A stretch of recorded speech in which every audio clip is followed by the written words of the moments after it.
Mwari samasimba ndinokutendai masikati anasi. Mwari makanaka, ndinodzoka pamberi pechigaro chemutsa ndichitenda nyasha dzekumusoro kudenga. Baba, tinokutendai tadzoka zveshe Kristu pachigaro chemutsa tichikumbira nyasha dzekudenga. Baba, tinoziva kuti Baba hatidanwi nevarotswi asi kuti tinodamwa neni Mwari.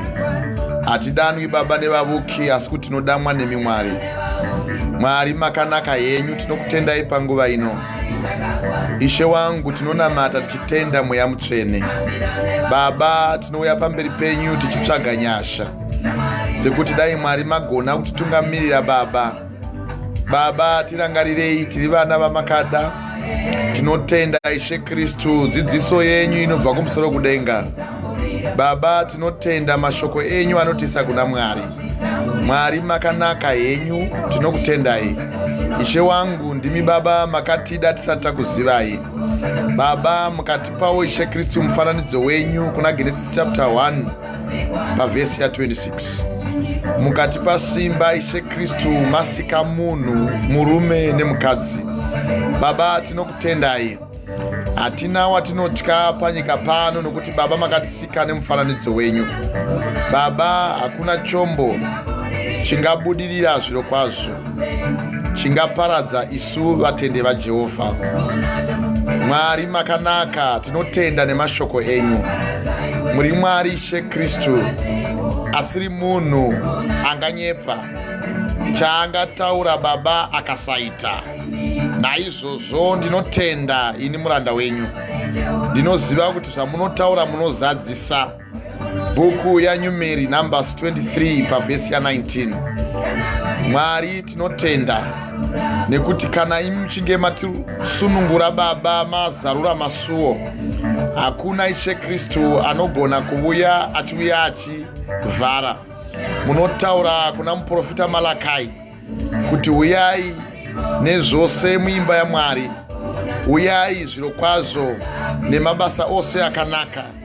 Kwandiri mose munouya muchipa zvipo, ndichazarura masuo odenga. Baba, zvichapfachukira. Ishe Kristu, tinotenda panguva ino. Tinoziva nguva yaFaro Baba makatirangarira, mukatipa Mweya Mutsvene unogara matiri. Mwari maita henyu panguva ino. Tinoziva muranda wenyu Mozisi, makamurangarira mukauraya Ishe Kristu Baba mabasa ose aFaro, asi Faro makava naye mukamuchengetedza.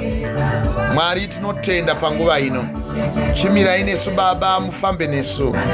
Mukava naye muranda wenyu Mozisi mukamuchengetedza. Kana imi Jesu Kristu pamakauya, Mwari vekudenga Baba, makachengeta mwana wenyu iye Baba dangwe renyu, iye ogawa makabekebereka. Herodhi akaita mano, akazama nepaigona napo pose kuti auraye ropa renyu. Asi Ishe Kristu makachengetwa naBaba vari kudenga. Baba, vakakuisai pano panyika. Mwari maita henyu. Tinoziva kuti variko vadzivisi vanogona kuuya nemweya yekuvuka. Baba, tinotenda Ishe Kristu. Murume anonzi Josefa akaropafadzwa nemi, makamuchengeta kunyange paakanga atengeswa nemadzikoma ake. Baba, vasati vamutengesa vakamukanda mukati megomba vachizomutengesa Baba kumaIshmaelites, maChaldeans. Asi Mwari makachengeta, makava naye Baba mukamuchengetedza. Naizvozvo Baba, tichengetedzei pane vese Baba vakaipa vangada kutimukira. Baba, tinoziva kuti Mweya Mutsvene ndio unogara matiri. Mwari samasimba, Mwari waAbhurahama, Mwari waIsaka, Mwari waJakobo. Baba, maita henyu. Chokwadi yenyu yekudenga tinoinzwa tichitenda kwairi.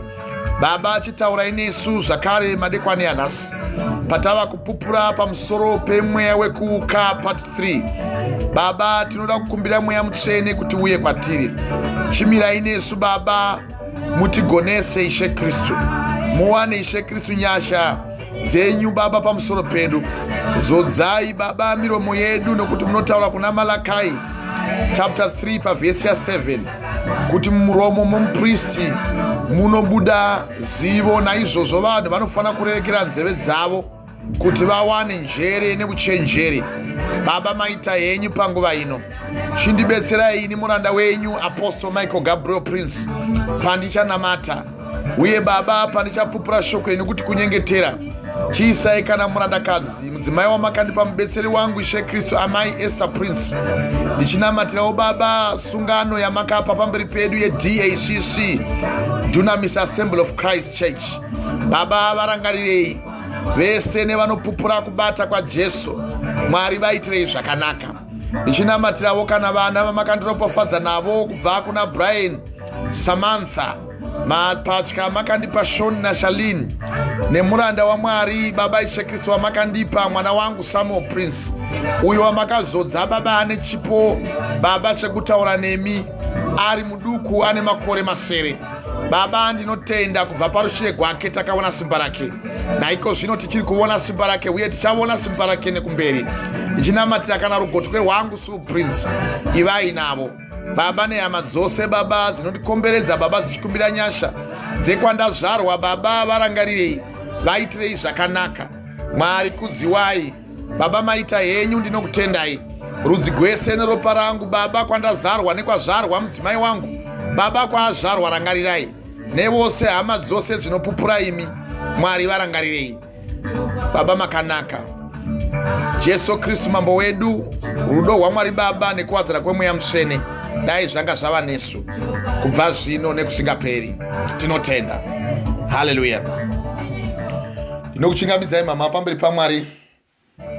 Haleluya. Amen. Maswera sei apostle. Taswera pachipamwe. Pachipamwe apostle. Tinotenda. Amen. Haleluya. Pachipamwe vana veDACC. Pachipamwe vateereri veshoko raMwari. Haleluya. Tinoda kutenda kwazvo. Dai Mwari vanga vatiita vatsvene kwazvo. Toda kutenda Mwari zvikurusisa vese vazoya kuzotijoina ndigotendawo kana mwana wamai vangu, mwana wababa vangu Nyaradzo Skwaiti all the way from Haboro. Ndinotenda takaparidza pamusoro pendima yatiri kubata yatinoti muchirungu sermon, Mweya Wekuuka. Takaiparidza kubva musi wechishanu, tikaiparidza nhasi, kureva kuti takaiparidza nezuro, tikaiparidza nhasi mugovera, tamboibata masikati. Asi tinomanikidzwa sei kusvika zvichiitika? Shoko raMwari rinotaura kuna Luka chapter 12 pavhesi ya49 kuti ndakauya kuzokanda moto pano panyika. Zvino ndinoti dai watobatidzwa hawo. Nawo ndine rubhabhatidzo kwandichabhabhadhidza nago, asi ndinomanikidzwa sei kusvika zvichiitika? Saka tichiita shoko raMwari kudai, tinomanikidzwa sei kusvika zvichiitika? Munoti ndakauya here kuzopa rugaro pano panyika? Ndoti kwamuri kwete, asi kuzopesanisa. Kubva zvino vashanu veimba imwe chete vachapesana, nawo vaviri pavatatu nevatatuwo pavaviri, baba nemwanakomana, mwanakomana nababa, mai mwanasikana, mwanasikana nemwana nanamai vake, uye vamwene nemuroora navamwene. Ndo vhangeri. Umwe akarida, umwe anogona kusarida, umwe akarida, umwe anogona kutogumbuka. Asi ivhangeri rakanzi naMwari moto. Saka pane vanogona kugamuchira shoko iri, vatogamuchira shoko iri ropinda mukati mavari, nekuti ivo vamene Mwari ndo vakatidanira kuti tiuye kuzopupura zvokwadi. Kana vachitivo ngatichengetei kwazvo kuna vaHebrew chapter 10 kubva pavhesi ya22. Ndinoifarira ndima iyo kwazvo nekuti ndinogara ndakaikota, nekuti mashoko akataurwa navo Jesu Kristu vari pachigaro chemutsa. Now Jesu Kristu vari munzvimbo tsvene, vaHebrew chapter 10. Musaikota zvenyu mai, ndoda kungoipupura nekuti ndinoida ndima iyoyo uye ndinogara ndichiisveta chose. Kana ndichikupupurirai shoko raMwari toda kuti muribatewo ripinde mamuri, nekuti mukaenda kuna vaEfeso chapter 4 pavhesi ya5, Ishe ndumwe nekutenda kumwe nerubhabhadzo ndigumwe. Why can't you say amen? Amen. Hallelujah. naMwari ndumwe nababa vedu vose, ari pamusoro pavose, anoshanda muna vose, ari mukati muna vose. Ndo vaEfeso chapter 4 pavhesi ya5. Ishe ndumwe kutenda kumwe nerubaba ruzidi gumwe naMwari mumwe nababa badi vose ndi vamwe ari pamusoro pavose anoshanda muna vose ari mukati mavose. Haleluya, haleluya. So izvo zvinotibetsera kwazvo kuti tiwane ropafadzo yedenga uye ropafadzo yekuvandudza mweya yedu. Haleluya, muna Mwari. Why can you say amen? Praise God. Amen. So toda kutenda Mwari zvikurusisa tichitenda ropa ravo, ropa regwayana, ropa rakauya rikadeuka pamuchinjikwa rikagona kumira patiri, tikagona kufamba naro. Ivo vamene Mwari vakatigonesa, vakatipawo simba iri rekuti tigone kubata uye tigone kupupura kwazvo, kupupura kune tariro yedu kuti irege kuzungurutswa nekuti iye wamene wakapikira wakatendeka. Haleluya. So toda kuti Mwari vatisunungure, vatibetsere uye vatiite vatsvene kwazvo, nekuda kuti vanotivandudza ndo Mwari uye vanoshandura mweya yedu ndo Mwari. Haleluya, haleluya, haleluya.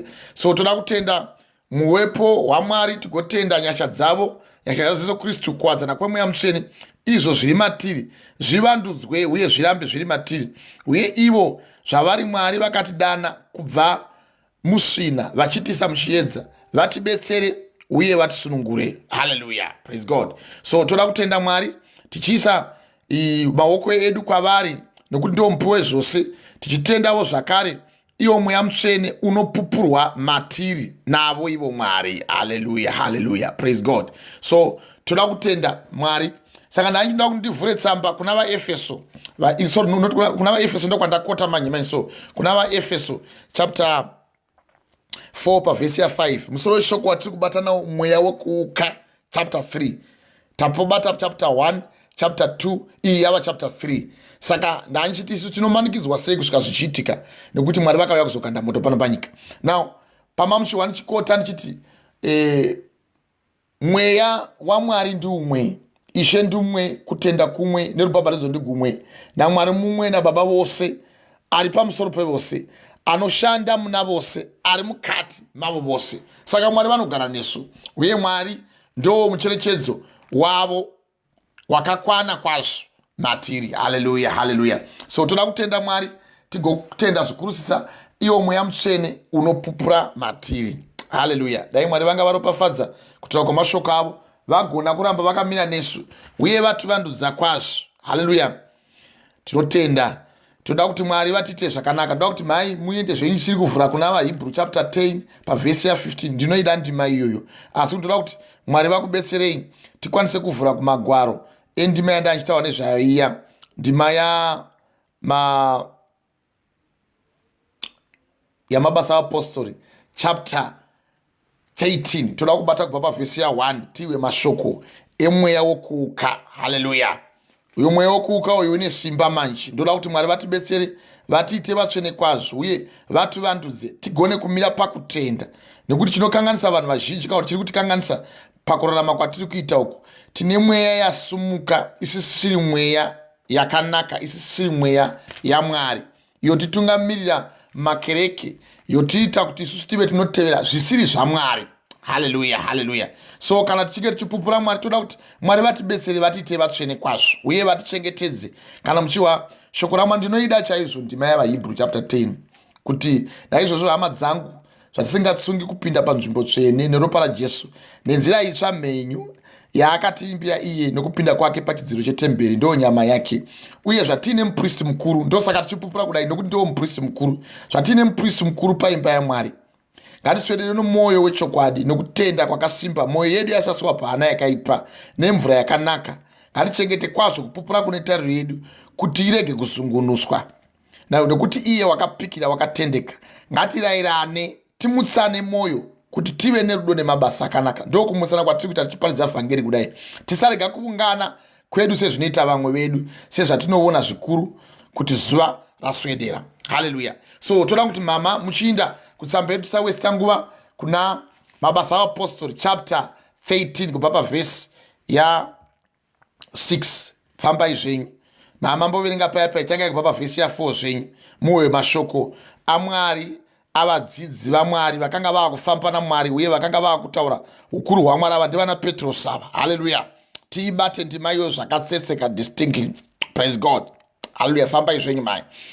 Mabasa avapostori 13 pavhesi ya4 musoro weshoko pamusoro pa chapter 13 ingobata musoro weshoko pekutanga ndo pavakasanganiswa naBhanabhasi. Bhanabhasi naSauro vanotumwa kuvahedheni. Verengai zvenyu ipapo kubva pavhesi ya1 chibidzikai mai. Mabasa avapostori 13 kubva pavhesi ya1 musoro weshoko Bhanabhasi naSauro vanotumwa kuvahedheni. Now iyi nyaya yekutumwa iyo ine chokuita nechokutumigwa, nekuti Mwari havagoni kungotuma vasina chavanotumira. Kutotuma uku pane zvavakanga vachida kuti zvivepo kune vaitumwa, nekuti panotumwa apa panofana kuva anofana kuteerera pane atumwa kwaari. Saka kureva kuti pane shoko rinofana kuti richipinda kwauri newe, ini newe, kureva kuti iye ari kutuma ndo Mwari, asi vachituma vane chavari kutumira kune ari kutumwa kwaari. Saka izvo zviri kufanira kuti zvibatike mwauri. Ukaenda kuna 1 John chapter 5 inotaura kuti iye wakabereka naMwari anodawo iye akamubereka, naiyewo wakamubereka anodawo iye wakabereka. Izvi ndizvo zvatinoziva nazvo kuti tiri vana vaMwari kana tikaita rudo, nokuti tikava nerudo ndokuti tiri vana vaMwari, tikachengeta mirayiro yavo, nokuti mirayiro yaMwari hairemi. Iwe ndio unotorema, iwe ndio unogozha. Iwe kugozha kwako ndio kuzotevera zvisiri izvo pane zvataugwa kuti unofanira kuti utevere. Saka mweya unozokupa kuti usunde, umwe mweya unofanira kuuya uchimukira Mwari simba, wondoteerera vanhu vanofanira kukuudza zvaunoda kuhwa iwe zvisiri zveshoko raMwari. Iwe wotevera izvozvo, wotenda kune izvozvo, ndokuvuka. Haleluya, haleluya. Nekuti vanenge vaine simba rekuti iwe unofanira kutevera ivo, kwete Mwari. Saka kana Mwari vachinge vachikudana, vanokudanira kuti iwe uhwisise, uye kuti iwe utevere zvavataura, kwete kuti iwewe uite sezvaunoda. Saka musoro weshoko wamai vachiverenga kuna mabasa avapostori chapter 13 now X muchiwamai vachiti Bhanabhasi naSauro vanotumwa kuvahedheni, kureva kuti pane pavakatumirwa uye pane zvavakanga vanzivo naMwari chindi amunodini munotaura. Haleluya. So izvo zvezvo zvada kuti tichibata manje kuti mai vachiverenga shoko raMwari vari kunzwa kunzi chii, Mwari vari kuti chii pamusoro pesvika pandima yavo Mwari. Haleluya. Praise God. Verengai zvenyu mai. Praise God. Verengai zvenyu mai. Pavhesi 1 zvino pakereke yepa Atinokia paiva navaprofita navadzidzisi vaiti Bhanabhasi naSimeoni, wainzi Naijeri, naRukio wokuKirini, naManeni wakanga arerwa pamwe chete naHerodhi mubati naSauro. Very good. Saka ndo vanhu vakanga vachida kuti vahwisisiwe kuti vaifanira kufamba naPauro. Zvino pakereke yapa Idioki paiva navaprofita now navadzidzisi vaiti Bhanabhasi naSimeoni, ainziwo Naiga, naRuka weKirioni, naManueri akanga arerwa pamwe chete naHerodhi mubati naSauro. Kureva kuti uyo murume uyo ari kutaurwa nezvake kunzi Sauro ndo Pauro, asi chiwaindi mai. Handei mai chibidzikai. Pavhesi 2 vakati vachishumira Ishe nokuzvinyima zvokudya. Na uku kutsanya uku izvo zvinoitwa nevanhu vanotsvaga Mwari. Vakati vachishumira Ishe nokuzvinyima zvokudya ndo panouya simba raMwari. Nakona uri muvuki haugoni kuti uve nesimba rokugona kuzvinyima, kunyimira kuti mweya wako usimbiswe naMwari. Nokuti nyaya yekuzvinyima haisi nyaya yekuti uri kuita kuti uve unofana naMwari, aizvo kungokupirawo simba raMwari kuti rizadzwe mauri, uve unokunda kuvavuki, uyewo unogona kuvasundirwawo kubva kunyika uchiiswa kuna Mwari. 1 Thessalonians chapter 4 baba vhesi ya7 Mwari havana kutidanira kusvina asi kuti mutsvene. Anoramba izvi haarambiri munhu asi kuti anorambira ivo Mwari. Ivo Mwari vakatidana mutsvene uye mumweya wavo. Why can't you say amen? Amen. So ndo zvamawa uchinzi vakati vachizvinyima vachishumira Ishe nokuzvinyima zvokudya. Handei Mweya Mutsvene akati nditsaurirai Bhanabhasi naSauro kubate basa randakavadanira. Very good. Kureva kuti chindipai vanhu ava kuti vachiita basa iri ramaore musoro weshoko ranzi Bhanabhasi naSauro vanotumwa kuvahedheni. Saka Mweya Mutsvene ndo wakauya uchitaura navavo kuti nditsauriraiwo Bhanabhasi naSauro kubata basa randakavadanira. sebasa randakada nigwai rekukuudzavo iwe shoko rakanaka rokuti uwisise kuti chii chinonzi mweya wokuvuka. Ndakaitsanangura part 1 ndikakutsanangurira kuti munhu anoshandisa simba reteve, n'anga, vakafa, nawo mandlozi, masvikiro, kundorova guva, muchiinda muchinotawisa mweya mumusha, nawo ndokonzi kuvuka. Kutora mweya wesina kumuisa pakati penyu moti ndewa Mwari iwo si wa Mwari, ndokuvuka. Kana kuinda kumasvikiro vanorira nekuita zevezeve, Isaiah chapter 8 pavhesi ya 19, avo vanorira nekuita zevezeve, now ari masvikiro, ari mandlozi, ari mashavi, zviri zvipuna zvamunotobikira doro kuti mweya ngauye mbuya vataure nesu, imi muine mweya wamakapuwa naMwari. Uko ndokonzi kuvuka. Moti mweya uyo unofanira kuuya kubetserai mune zvese zvamunoita, ndokuvuka.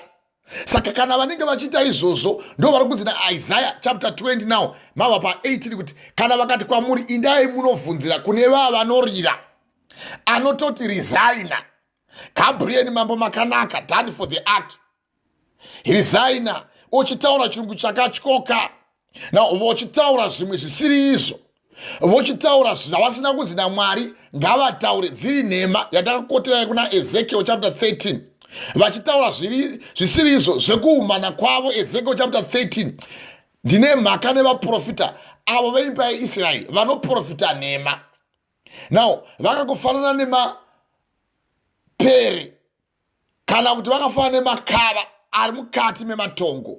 Ezekiel chapter 13 pavhesi ya 3. Saka vavuki avo, saka vanopupura Mwari havadero, now havarevi nhema pane zvavataurirwa kuti vaiti. Saka iyo definition yemuvuki mavakuhwisisa. Asi vakuda kubata vamwe vavuki manje, uye muhwisise kuti simba rokuvuka rinobva papi, uye vachizviita izvi anovasunda ndiani. Uye pane vamwe vanotevedzera kunge ndizvo imitation of the spirit tichaiparidzai, kutevedzera kunge ndizvo izvo zvisirizvo kuvuka uko, kunge ndiMwari vari kutaura mavari iye haasi Mwari, kunge vari kunzi Mwari ati zvakati iye asina. Vovanda nezita raJesu manje, vouya vopfeka kuti Jesu, asi mukati mavo musina Jesu. Muchauwa mumwe munhu akatouya achitopfeka zita raJesu chairo, iye asina mweya waJesu, ndowotoda kuverenga wokuvuka chaiwo chaiwo. Saka varipo vamwe vanogona kuuya vachitopupura vhangeri, motofunga kuti vhangeri ravari kupupura iri nderaMwari, izvo vavuki. Vananji kuparidzirai masikati aya kuti variko vakauya vachisvibisa kufambisa tsoka dzaMwari dzakanaka dzakadanigwa vhangeri kuvatsvene kuti vatsvene vatevere zvokwadi yaMwari. Ivo vouya voshandura vototi ivo munhu wakafa ane simba. Izvo ndanjikupai kuna Muparidzi chapter 9 pavhesi ya 4 kuti nokuti kana munhu achiri pakati pevapenyu ane chinhu chaangatarisirwa, nokuti imbwa mhenyu inopfuura shumba yakafa. Now nekuti vapenyu vanoziva havo kuti vachafa, asi vakafa kunyange nomubayiro havachina, nekuti havacharangarigwizve. Rudo gwavo, ruvengo gwavo negodo ravo zvakangova zvapera hazvo, havachina mugove pano pasi pezuva nekuti vakaparadzwa, uye hapachina kana chimwe chinhu chavangagona kutarisirwa kuva nacho pasi pano pezuva, pezvose zvinoitwa pasi pano pezuva. Saka hatichagoni kuti kana tikabika sadza tovati uyai tabvuwa, uyai tidle, hatichadero, nokuti ava vafa vatomirira kumuka kunouya mwanakomana womunhu achiuya kuzotora vatsvene vavo. Kana makambapoteerera makatevera mharidzo yekuvuka chapter 1 nekuvuka chapter 2, tataura pamusoro pemurume anonzi Sauro kubva pa 1 Samuel chapter 28 kubva pavhesi ya 1 kusvika pavhesi ya 14, wakanga atova munhu wanga apanduka, mweya waMwari wabva paari, ndo paakatanga kuvuka. Now achivuka achiinda kun'anga kutovhunza, nokuti simba raMwari ranga risipo paari. Pavhesi ya 6 akakumbira kuna Mwari achinamata, Mwari haana kumudavira, nerurimi nendimi haana kupindura, nekurota haana kupindura. Now akabvunza vaprofita havana kupindura. Ndokubva azofunga mano akatora machinda ake imba vaviri, ndokuti handei munganditaridzawo here kune mukadzi anogona kuvuka n'anga svikiro, ndokufamba ndokubuda ndokuenda kundosangana nemukadzi wakanga achivuka ane mweya wesvikiro. Ndokusvika akati ndokumbirawo kuti undimutsirewo uyo wandichakupa zita rake kuti auye avuke andibudze zviri mberi, nokuti vanovuka uye nemunovukwa imi chamei muchida kutsvaga kubudziwa zvemberi, nokuti hakuna munhu anoziva zvinhu zvemunhu asi mweya uri maari. Saka kana paine munhu anoziva zvinhu zvemunhu asi mweya wamwari, saka hakuna munhu angataura zvemweya womunhu asi mweya wamwari. Kureva kuti iwewo ndiwo unofanira kuti utaure namwari wako. Kana mwari vachitaura kuna vaRoma chapter 8 pavhesi ya 20 kuti mwari havana kutipa mweya wouranda asi watofanira kudana kwavari tichiti Abba Father, nokuti mweya wamene unopupurira nemweya yedu kuti tiri vana vaMwari. Kureva kuti mweya wako iwe unofanira kukubudza zvaunofanira kuropafadzwa naMwari. Tese tiri vaprofita pamberi paMwari. Why can't you say amen? Amen. Kana Mwari vachikwanisa kutipa hope dzekurota, vane shuwiro yekuti newewo uzive zvavangagona kukurongera pamberi. Une zvimwe zvinhu zvaunotoona sowakavata, ugotopuwa zvimwe zvinoti but zvindakambozozviona izvi deja vu, kunge zvakamboitika zvazvaitika asi zvotozoitika uchizviona. Zvose izvozvo ndo zvaunofanira kuziva kuti pane mweya uri mauri. Ndeupi munhu anoziva zvemweya womunhu asi mweya uri maari, asi hakuna munhu anoziva zvemweya womunhu asi mweya waMwari. 1 Corinthians chapter 2 kubva pavhesi ya 11. So isi takangopuwawo zvedu izvi zvemweya waMwari, takangopuwawo zvedu pasina kana mubayiro wokuti takabhadhara, nekuda kwekuti takangopuwawo hedu semubayiro wokuti tiite basa raMwari. Ndo zvotaura Pauro. Saka apa vachidamwa Pauro nemurume anonzi Bhanabhasi, rangarirei kuti Bhanabhasi ndiye akandopupurira vadzidzi kuti uyu murume wadamwa naMwari. Basi toda kuwa kuti chii chakazoitika vachifamba kuita basa raMwari. Muwe umwe muvuki wavakasangana naye, uye muchiwa mabasa evavuki vaya vanotoita matrade name. Anogona kutoti ininiwo ndinonziwa Apostle Michael Gabriel Prince, otochinja kunge ndini, imi motochinjavo nekusawa moti uye anoparidza savo. Rangarirei kuti kuna vanhu vakauya vakaparidza vhangeri, uye pane vatumwa vakatouya vakazadzwa pano panyika, vanga vakazadzwa nemweya mutsvene. Zvakaita Elijah asi zvakaita Elisha. Elijah akauya akaita basa rake, akakwidzwa kudenga nechamupupuri. Haana kuinda kudenga nengoro yemoto. Ngoro yemoto ndiye yakauya ikavapesanisa iye naElisha kuti asabata moto, nokuti moto wanga asingagoni kupinda pakati pake Elisha master wake, kana kuti iye mutungamiri wake wotogwa kuenda kudenga, nokuti guva rake harina kuonekwa. Wakaenda kudenga nechamupupuri. Ngoro dzemoto ndo dzakangomupa mukaha neiye waimutevera Elisha. Saka isiri nyaya yaElisha kana nyaya yeningi, inyaya yekuvuka. Ivo vakauya vakaita basa vakatogwawo nevavuki, nokuti iye pachake Elijah akauya akagwawo naAhabhu wakanga ari muvuki, wakanga achimudzivanidza kwazvo kuti asaita basa raMwari.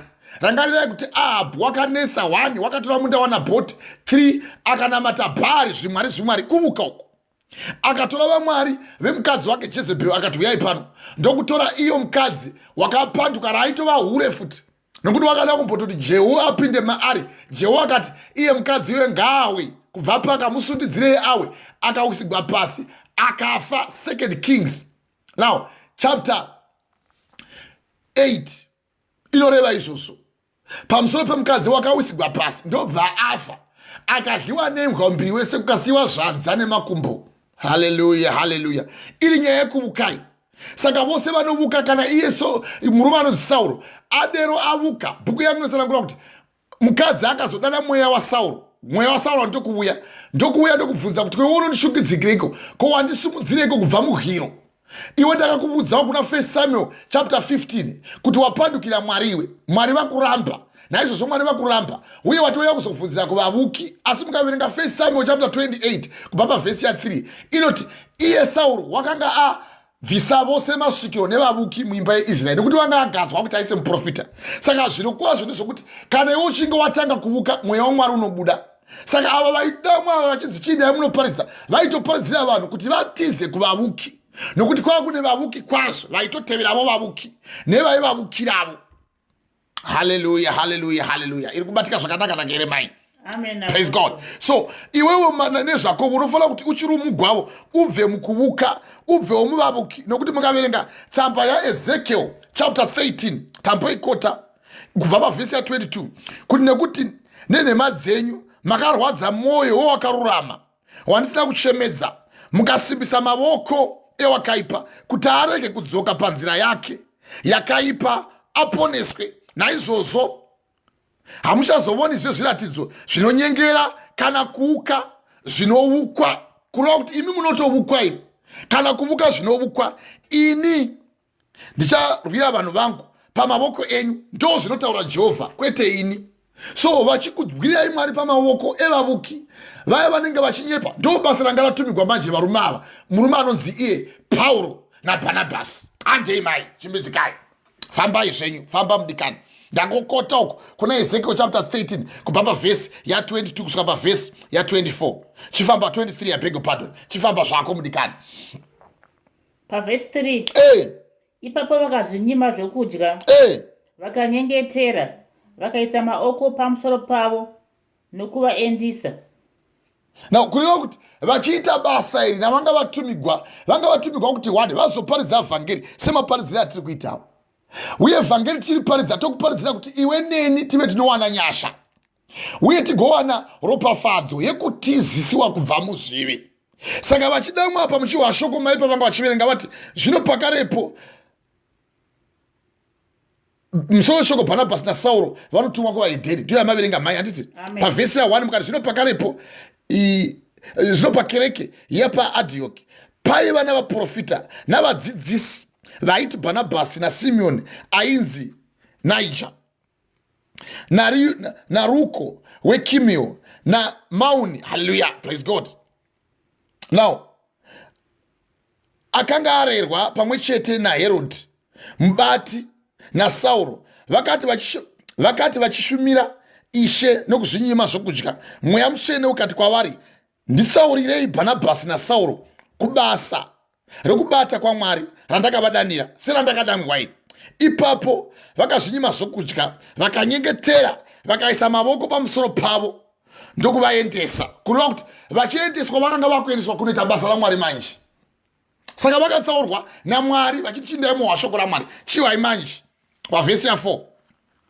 Pavhesi 4 naizvozvo vakati vatumwa noMweya Mutsvene vakaburukira Serukia vakabvapo vakaenda Kupro nechikepe. Famba. Pavhesi 5 vachisvika paSarami vakaparidza shoko raMwari musinagoge avaJudha. Nozviwa here semaparidziro atiri kuitawo vakaenda kusanari vakaparidza shoko pamusoro peimba yavaJudha. Iyemi vana veIsraeri vana vakadiwa naMwari. 1 Peter chapter 2 pavhesi ya9 rudzi kwandakada rudzi rweimba yeumambo imi makasanangurwa kubva muzvivi kuti mupinde munyasha dzaMwari. Ndimi makadanikwa izvi. Saka vachiparidza vaitoparidzira kuti vanhu vatendeuke. Fambai handei mai pavhesi ya6 chiwaito pane nyaya manje. Vakanga vana Johaniwo waiva mubatsiri wavo. Pavhesi 6 ndo John Mark wakanga ari mwana wehazvanzi yaBhanabhasi. Vakanga vasati vagwa pazhira dzisati dzagwa kuna mabasa aapostoli chapter 16 vakazogwa. Bhanabhasi atendera muzukuru wake mwana wasisi wake kuti atifambe tose. Saka uyu wakanga achinzi Johani wainzi John Mark. Handei mai aiva mubatsiri wavo. Handi pavhesi ya6. Pavhesi 6 vakati vagura chiwi chose kusvikira paPafosi. Very good. Vakaona imwe n'anga. Saka kugura chiwi kureva kuti vakanga vaparidza vhangeri rekubvisa vanhu kusvina. Ndipo vakati vachifamba vasvika paPafosi vakawana imwe n'anga. Handei mai wava muprofita wenhema. Vakawana n'anga aiva verengai zviripo. Vakawana muprofita wenhema. Vakati vachigura chivi chose. Verengai pavhesi ya6. It's important verse. Yes. Vakati vachigura chivi n'anga wava muprofita vakati vachigura chivi chose. Vakati verse 6 vakati vachigura chivi chose kusvikira paPafosi vakawana imwe n'anga. Kwetiko vakati vachigura chivi chose n'anga. Verengai zviripo. Pavhesi 6 vakati vachigura chiwi chose kusvikira paPafosi. Yes. Vakawana imwe n'anga. Very good. Ndopo vakawana vachigura chivi kureva kuti vachitendeusa vanhu. Ndopo vakawana imwe n'anga paPafosi. Handei aiva chinyi? Wava muprofita wenhema. Waitova muprofita wenhema ari chinyi? muJudha. Wazoona manje zita rake richinzani? Zita rake rainzi Bari Jesu. Rau iyi trade name manje.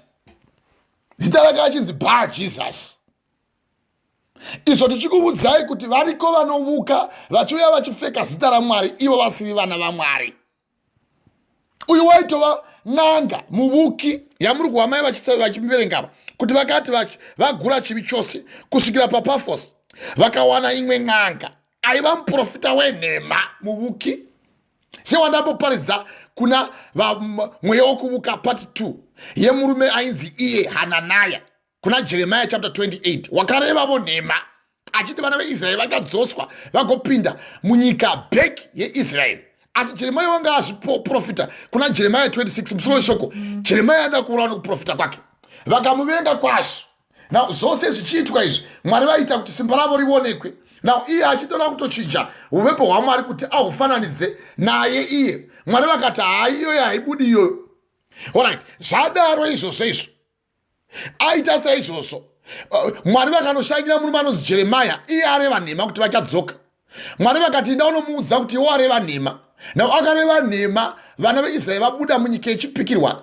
After 3 years Joakim abuda navo, ndokutotozvara vana vake kuShaliteu naZerubhabheri. Zerubhabheri ndo paanozodzokavo ava nevamwe vana veIsraeri. Ezra ari iye mutungamiri wavo, ari iye wakanga ari mupristi weimba yavaRevhi. Why can't we say amen? Sezvisitiri vana veimba yavaRevhi. Imba yaRevhi ndo mwana wechitatu kubva kurudzi kwaJakobho. Kuna Semioni, ndo wechipiri kuna Semioni kwoita Levi. Semioni kuna Reuben, Semioni kwoita Levi, ndo wechitatu. Now isi tisitakadanirwa kuzopupura vhangeri raMwari. So uyu wakanga achitaura uyu wakanga ari muprofita wenhema, achitaura nhema, nokuti mukaverenga musoro weshoko kuna Jeremiah chapter 28 kuti Hananiah muprofita wenhema. Now areva nhema, Mwari vakachinda unomuudza kuti wareva nhema, wamukira Mwari simba iwe, uri muvuki. Ndokuuya akaudzwa kuti unonyepa iwe, zvawareva zviya handizvo, uri wenhema iwe seuyu Bar Jesus. Saka variko vanotomukira Mwari simba, vanotogona kushandisa zita raMwari kunge ndiMwari vataura ivo vasirivo. Zvamamuchiwa Ezekiel chapter 13 pavhesi ya 6 bianamboparidza kuti vakaona zvinonyengedza nokuprofita kwenhema kwemweya wekuuka, ivo vachiti Jehovha anoti, asi Jehovha haana kuvaudza kana kuvatuma. Zvino vanoti shoko ravo ngarisimbiswe, vachireva nhema. Pavhesi ya 7 hamuna kuona zvinonyengedza here? Hamuna kutaura kwenhema here? Zvamakati Jehovha anoti, kunyange zvakadaro ina handina kutaura izvozvo. Ezekiel chapter 13 pavhesi ya 6 to vhesi ya 7. Ezekiel chapter 13 pavhesi ya 3. Vaprofita veIsraeri, vaprofita venhema, vangofanana. Now kana ungofananidzwa negava rematongo waipa iwe, vanofanana nemakava ematongo. Ezekiel chapter 13 pavhesi ya 3 ndo muprofita wangoreva nhema wenhema. Saka vai vanenge vachikuudzai vaya kuti ndaona zvakati, ndaona gomba. Ndoyanda ndichikuudzai kuna 1 Corinthians chapter 2 pavhesi ya 11 kuti munhu ndoupiko asi mweya womunhu unoziva zviri maari, nekuti mweya woMwari ndo unoziva zvemweya womunhu. Ivo Mwari ndo vanoziva zvauriwe, kwete kunofugama uchitiwa sedununu uchidzi uyai pano ndaona gomba. Nao kana vakuudza kuti ndaona gomba, muudzewo kuti rengi ndariona rakatodzikisa kudarika renyu. Rangu ini riri nani, rangu ini 2 feet. Rengi rakadzikisa munhu waMwari. Uchaona anotanga kuudza kuti mavakumukira Mwari simboti iwe ndio muprofita wenhema. Unoreva zvisiri izvo, nokuti munhu ndoupiko asi munhu ndoupiko anotaura zvemweya womunhu asi mweya uri maari, nekuti ndina Jesu mukuru ndiye ari mandiri pana ari munyika. Saka haundiudzi zvokufa kwangu, nokuti Jehovha ndo vanoziva, ndo vakaupa upenyu, ndo vanouraya, ndo vanoraramisa. Womuudza kuna Deuteronomy 32:39, 1 Samuel chapter 2 pavhesi ya 6. Ndo vanoropafadza, ndo vanopa uropo. Vhesi ya 7, 1 Samuel chapter 2 pavhesi ya 7. Watopedza naye uchaona achitiza. So nauya tiri kuverenga nezvayo manje kuna Bar Jesus yamama vamai chimbidzikai zvinyi. Pavhesi ya 6 vakati vagura chivi chose, kureva kuti vakati vaparidza vanhu vakabvisa zvivi, vaparidza vachibvisa zvivi pavanhu. Ivhesi ya 6 handi vakati vagura chivi chose kusvikira paPafos, vakawana imwe n'anga aiva muprofita wenhema muJudha, zita rake rainzi Bar Jesus. Pavhesi ya 7 handi mai. Pavhesi 7 waigara pamubati wenyika wainzi Sergio Paulo, munhu wakachenjera. Iye ndokudana Bhanabhasi naSauro achitsvaga kunzwa shoko raMwari. Izvo zvose vanozviita vose vavuki ndo zvavanotoita izvozvo, nokuti munhu wese uchamuhwa umwe akaita izvozvo izvo. Adana Bhanabhasi naSauro kuti achinzwa shoko raMwari. Chiwa pavhesi ya 8. Pavhesi 8 asi nganga iyo NERIMASI, nokuti ndiro zita rake kana richishandurwa. Ndo rakanga riri zita rake chairo. Bar Jesus yanga riri NERIMASI ndo ranga riri zita rake. Yokuti Bar Jesus kwakuri kutofananidza kunge ndizvo izvo zvisirizvo. Iye iri n'anga ozviti ndiriwo Jesu. Nokuti kuti Simon Jona, mwana wa Jona, wanga uzvitiye mwana wa Jesu. Nokuti paunobva uchiti mwana wachiti Simon Jona, pamusoro pako ndo panochava temberi yangu. Mwari vairevera kuti iwe mwana wa Samuel, Simon Jona, mwana wa Jona.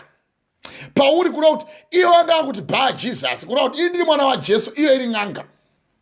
Saka variko vanomukira Mwari simba vachivuka dziri n'anga. Isaiah chapter 8 verse 19. Kana vakati kwamuri indai munobvunzira kumasvikiro nevavuki. Vanosvitsiwa vaya vanotorira nekuita seveseve. Ko vanhu vangu vanotadza kubvunzira kuna Mwari here, ivo vachienda kundobvunzira kune vakafa pamusoro pavapenyu. Saka uyu achishandisa name yekuti Jesus, iro zita rake achidzi Erimasi, nokuti ndiro zita rake kana zvichidudzirwa iri n'anga. Ototi uyai mutiparidzirewo shoko raMwari. Handei mai. Akavadzivisa achitsvaga kutsausa mubati pakutenda. Akavadzivisa achitsvaga kutsausa mubati pakutenda. Handi kuna kuti wakanga asikadi kuti vanhu vavapupure Jesu. Muchiwa Mwari mai vachiverenga apo pavaverenga pavhesi ya 7 kuti aigara pamubati wenyika ainzi Sigioni Pauro. Munhu akanga akachenjera. Iye ndokudana Bhanabhasi naSauro achitsvaga kunzwa shoko rakanaka.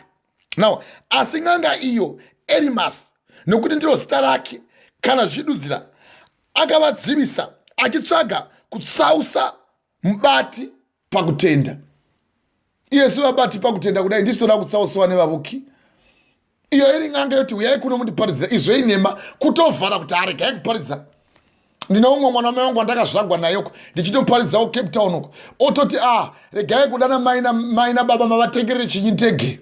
Matiketi endege marasha mari kwazvo. Ingadai mama rega vanozonotambura uko. Uri mubati iwe upi? Uri kutsvaga kutsausa mubati pakutenda iwe? Nokuti kana uchiramba kuti vhangeri riparidziwe uri muvuki. Nokuti iyo n'anga ye ndo zvainge yaita. Why can you say amen? Amen. Ototi mimi uyai kuno mundiparidzire Jesu. Izvo kunyepa haasi kuda kuwashoko raMwari. Muchaumwa umwe murume akaita saizvozvo. Zvose izvi ndichikuparidzai toda kuti muhwisise ingosiya zvenyu pamusoro ipapo pamai muite kuna mabasa avapostori chapter 8 muri ipapo pavhesi ya 9 mungowa musoro weshoko muwe umwe mun'anga muvuki. Notoda kubata pamusoro pen'anga vavuki.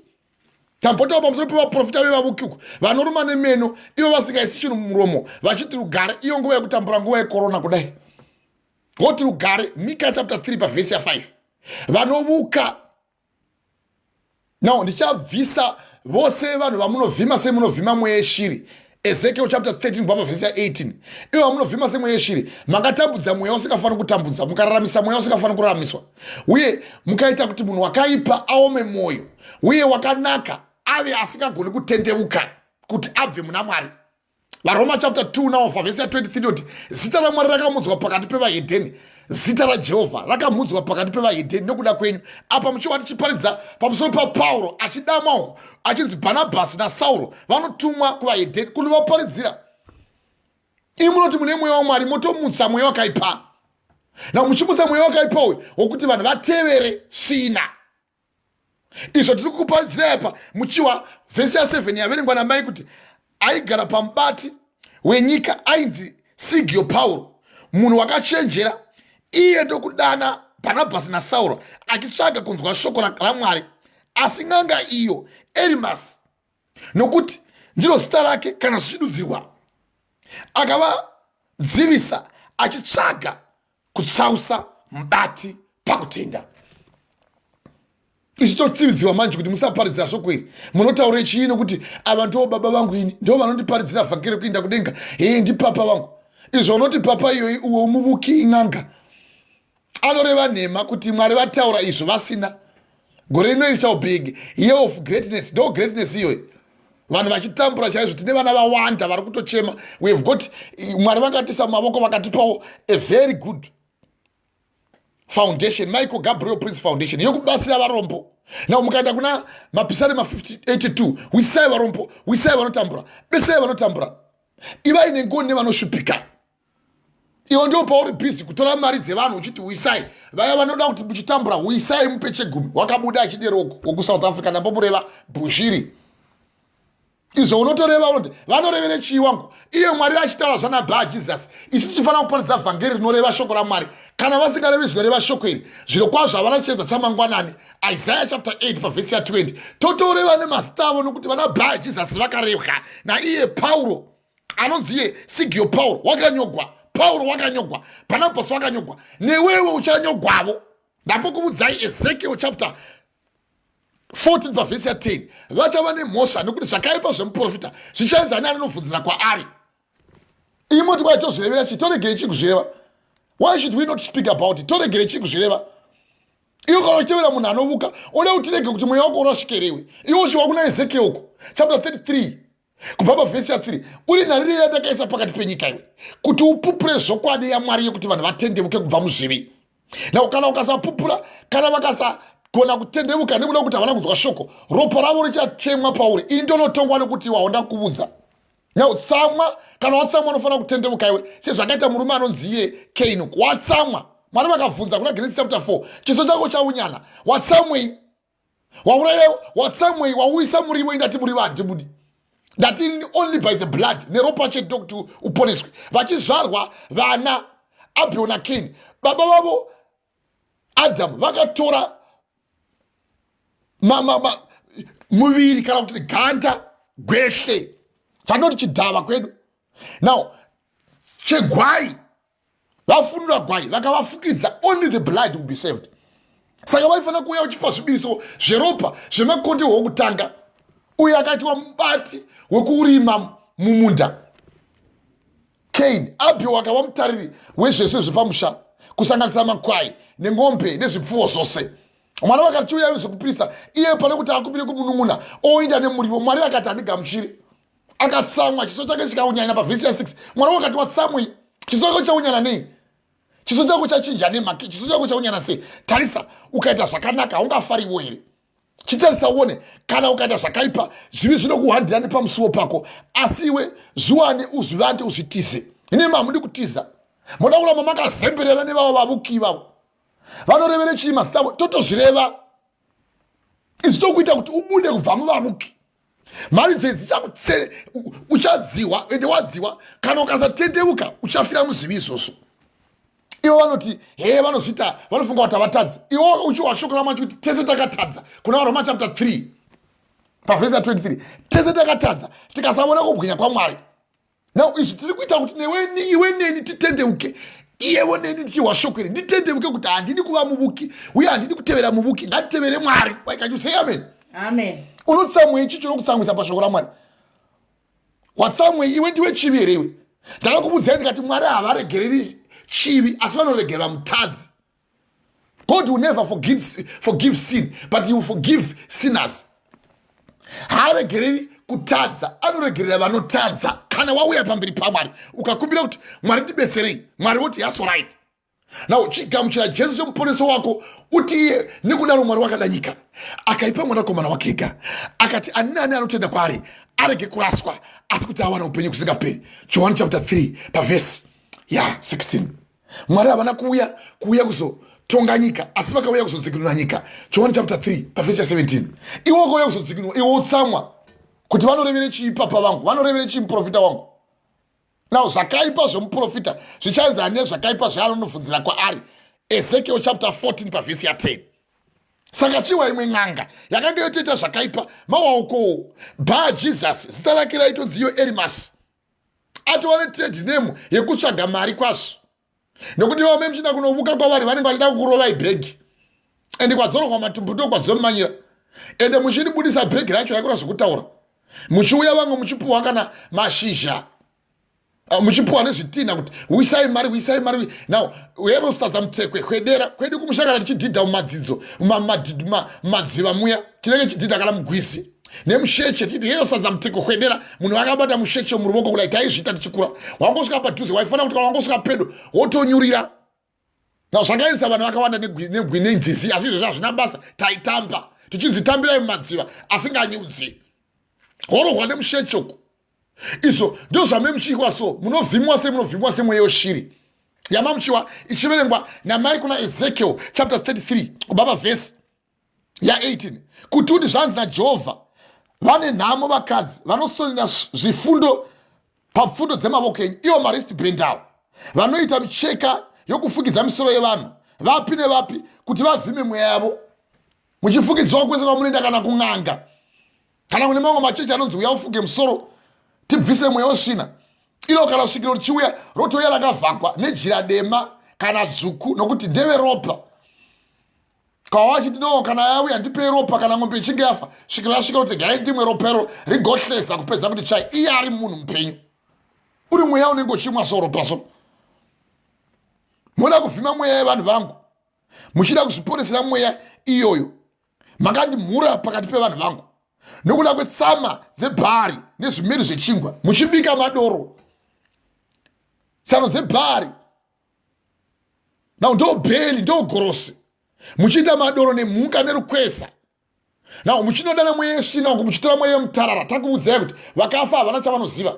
Muchiwa 1 Samuel chapter 28 achiti ndimutsirewo undikwidzewo uye wandichakupa anonzani anonzi yeSamuel, nokuti kana muchitora makuva munotoenda pazita remunhu wakafa wamotoziva, haungangorovi guva remumwe munhu wose wose. Makuva akawanda munyika uko, vanotora makuva vanotokudanai kubva mumadhorobheni, imi kwakutoenda kwaso nekutotengawo nemakabheji nekutonzi wakontributa here, iwe kwakutonyogwawo pachipepa ndiwo unenge uri mubatisa homwe kwazvo, wakabata uchitotidza pamakwa ugototsamwa vasina kutouya vanoti isa hatipiri moti nemhaka yemusingapiri haatendi zvemumusha, haadi kuteera zvemumusha. Izvozvo uchizviita uchitozorova vakadundundu kwazvo, iwo ndo paunenge wakatorohwavo pamwe pakamborogwa rimwe guva gore yapera, ndiwo unenge uine nao chidhava kana kuti kona iyaya inochekeregwa iyaya nao zvimbi zveng'ombe, zvitsitsino zveng'ombe izvi rinenge rakategwa ganda so, akaricheka akaripfeka so, akapuwa zita remunhu wakafa. Ipapo ndo paanenge otanga kuputa bute nekubasa chaiko kana perfume ikasprewa anobuda achimhanya nekutonesa nevanhu kuti ko munoisireiko zvinhu zvinonhuhwira ini zvinonditemesa musoro. Ndapane chinosunda, pane mweya wakaipa. Hatina kuti perfume dzimwe haziiti zvakanaka, pane dzimwe dzisingandiiti zvakanaka voneniwe, iwe pane dzisingakuiti zvakanaka, but zvimwe zvinenge zvava excessive zvanyanya. Wotoona kuti pane chinosunda nekuti hakuna munhu aita chimwe chinhu asina mweya unomusunda. Zvakazarwa chapter 19 pavhesi ya10 ndapoikota ndima iyoyo kuna vavuki chapter 1 navakuru vavuki, Mweya Wekuuka chapter 1 neMweya Wekuuka chapter 2. Ndakati ndamuona ndikatona pasi netsoka dzangu ndini munamate, akati rega kudaro, sumuka namata Mwari nekuti ndiri muranda pamwe chete newe, nokuti vose vanopupura kupupura kwaJesu ndo vano mweya wokuprofita. Saka hakuna munhu aita mumwe chinhu asina mweya unomusunda. Zvandiri kuparidza izvi ndine mweya muchena unondisunda waita kuti ndiuye ndinomanikidzwa sei kusvika zvichiitika. Ndosaka ndakutaurirai vhesi iyo Luka chapter 12 pavhesi ya 49. Ndomanikidzwa kuti uwise kuti kuvuka kwakaipa uye usaenda kuvavuki nokuti iwe uchavukiwa. Ende kana wavukiwa chasara ndechekuti manje uchipinda mukati mekumirira kutongwa. Vana vevanhu vanosimbirira kutongwa zvakunononoka, vana vevanhu vanosimbirira kuita mabasa asakarurama. Wosikwa kusvina manje uku kuti unyadzise miri yako. Saka mushiwa waMwari vachitiwo makandimhura pakati pevanhu vangu nokuda kwetsama dzebhari nezvidembu zvechingwa, kuti muurayi mweya usingavari kufanira kuvurawa, muchiita kunana back to center. Ivo vana nemasango ava, iyo neiyo Star FM kutovuchirisi muchitobhadhariswa kwazvemi vavuki nekuti zvemi muchida kuti muwane makastomaka, nekuti kuvuka ndeye mari kai. Kuvuka hakusiriko kuti munoitira munhu for free, hai. KwaMwari ndokwaunongowana zvefree kune vakadamwa kuna Mwari.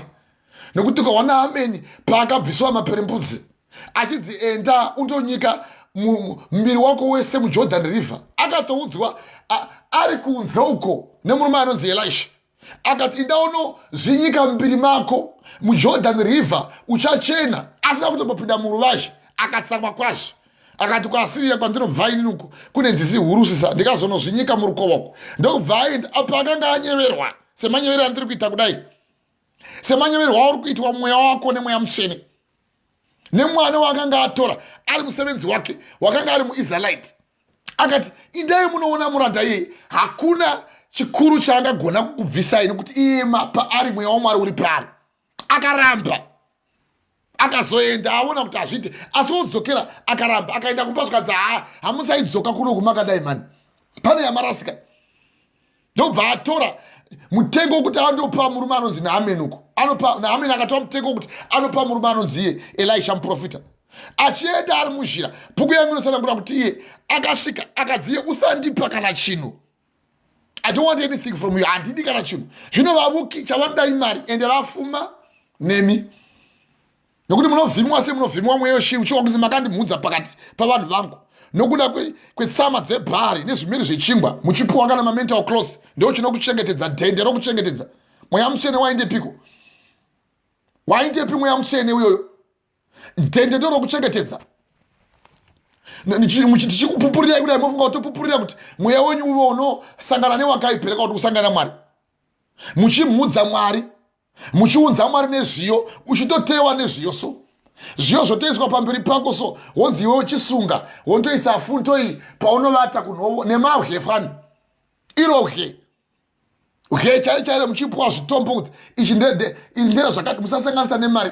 Izvo zvoka ukaona munhu wonzi kwai usasanganisa nemari. Ndepapo wakambwa Jesu vachiudza kana iye murume aichengeta mari wokuzomutengesa Judhasi kuti usaisa mari iwe pamatombo. Papa makambozviona ipapo. Kati usaisa iwewe kana ingava mari iye pamafuta. Iyo ndio paoneka uchidzi usaisa mari pamatombo. Iwo Mwari vachiti silver and mine are mine. Silver and gold are mine. Silver nendarama negoridhe ndezvangu. Ndini Mwari anoropafadza. Saka muteuro wavo kana uchipa muteuro wokuti haufaniri kusangana nemari, ivo Mwari vachifanira kukuropafadza. Muteuro rudziko. Uchizvibvunzawo so zvibvunze ugere ipapo. Wakagara wakati tuzi ipapo. Uchitorerwa so matombo achiswa mukati mauri so kuti isamuhomwe.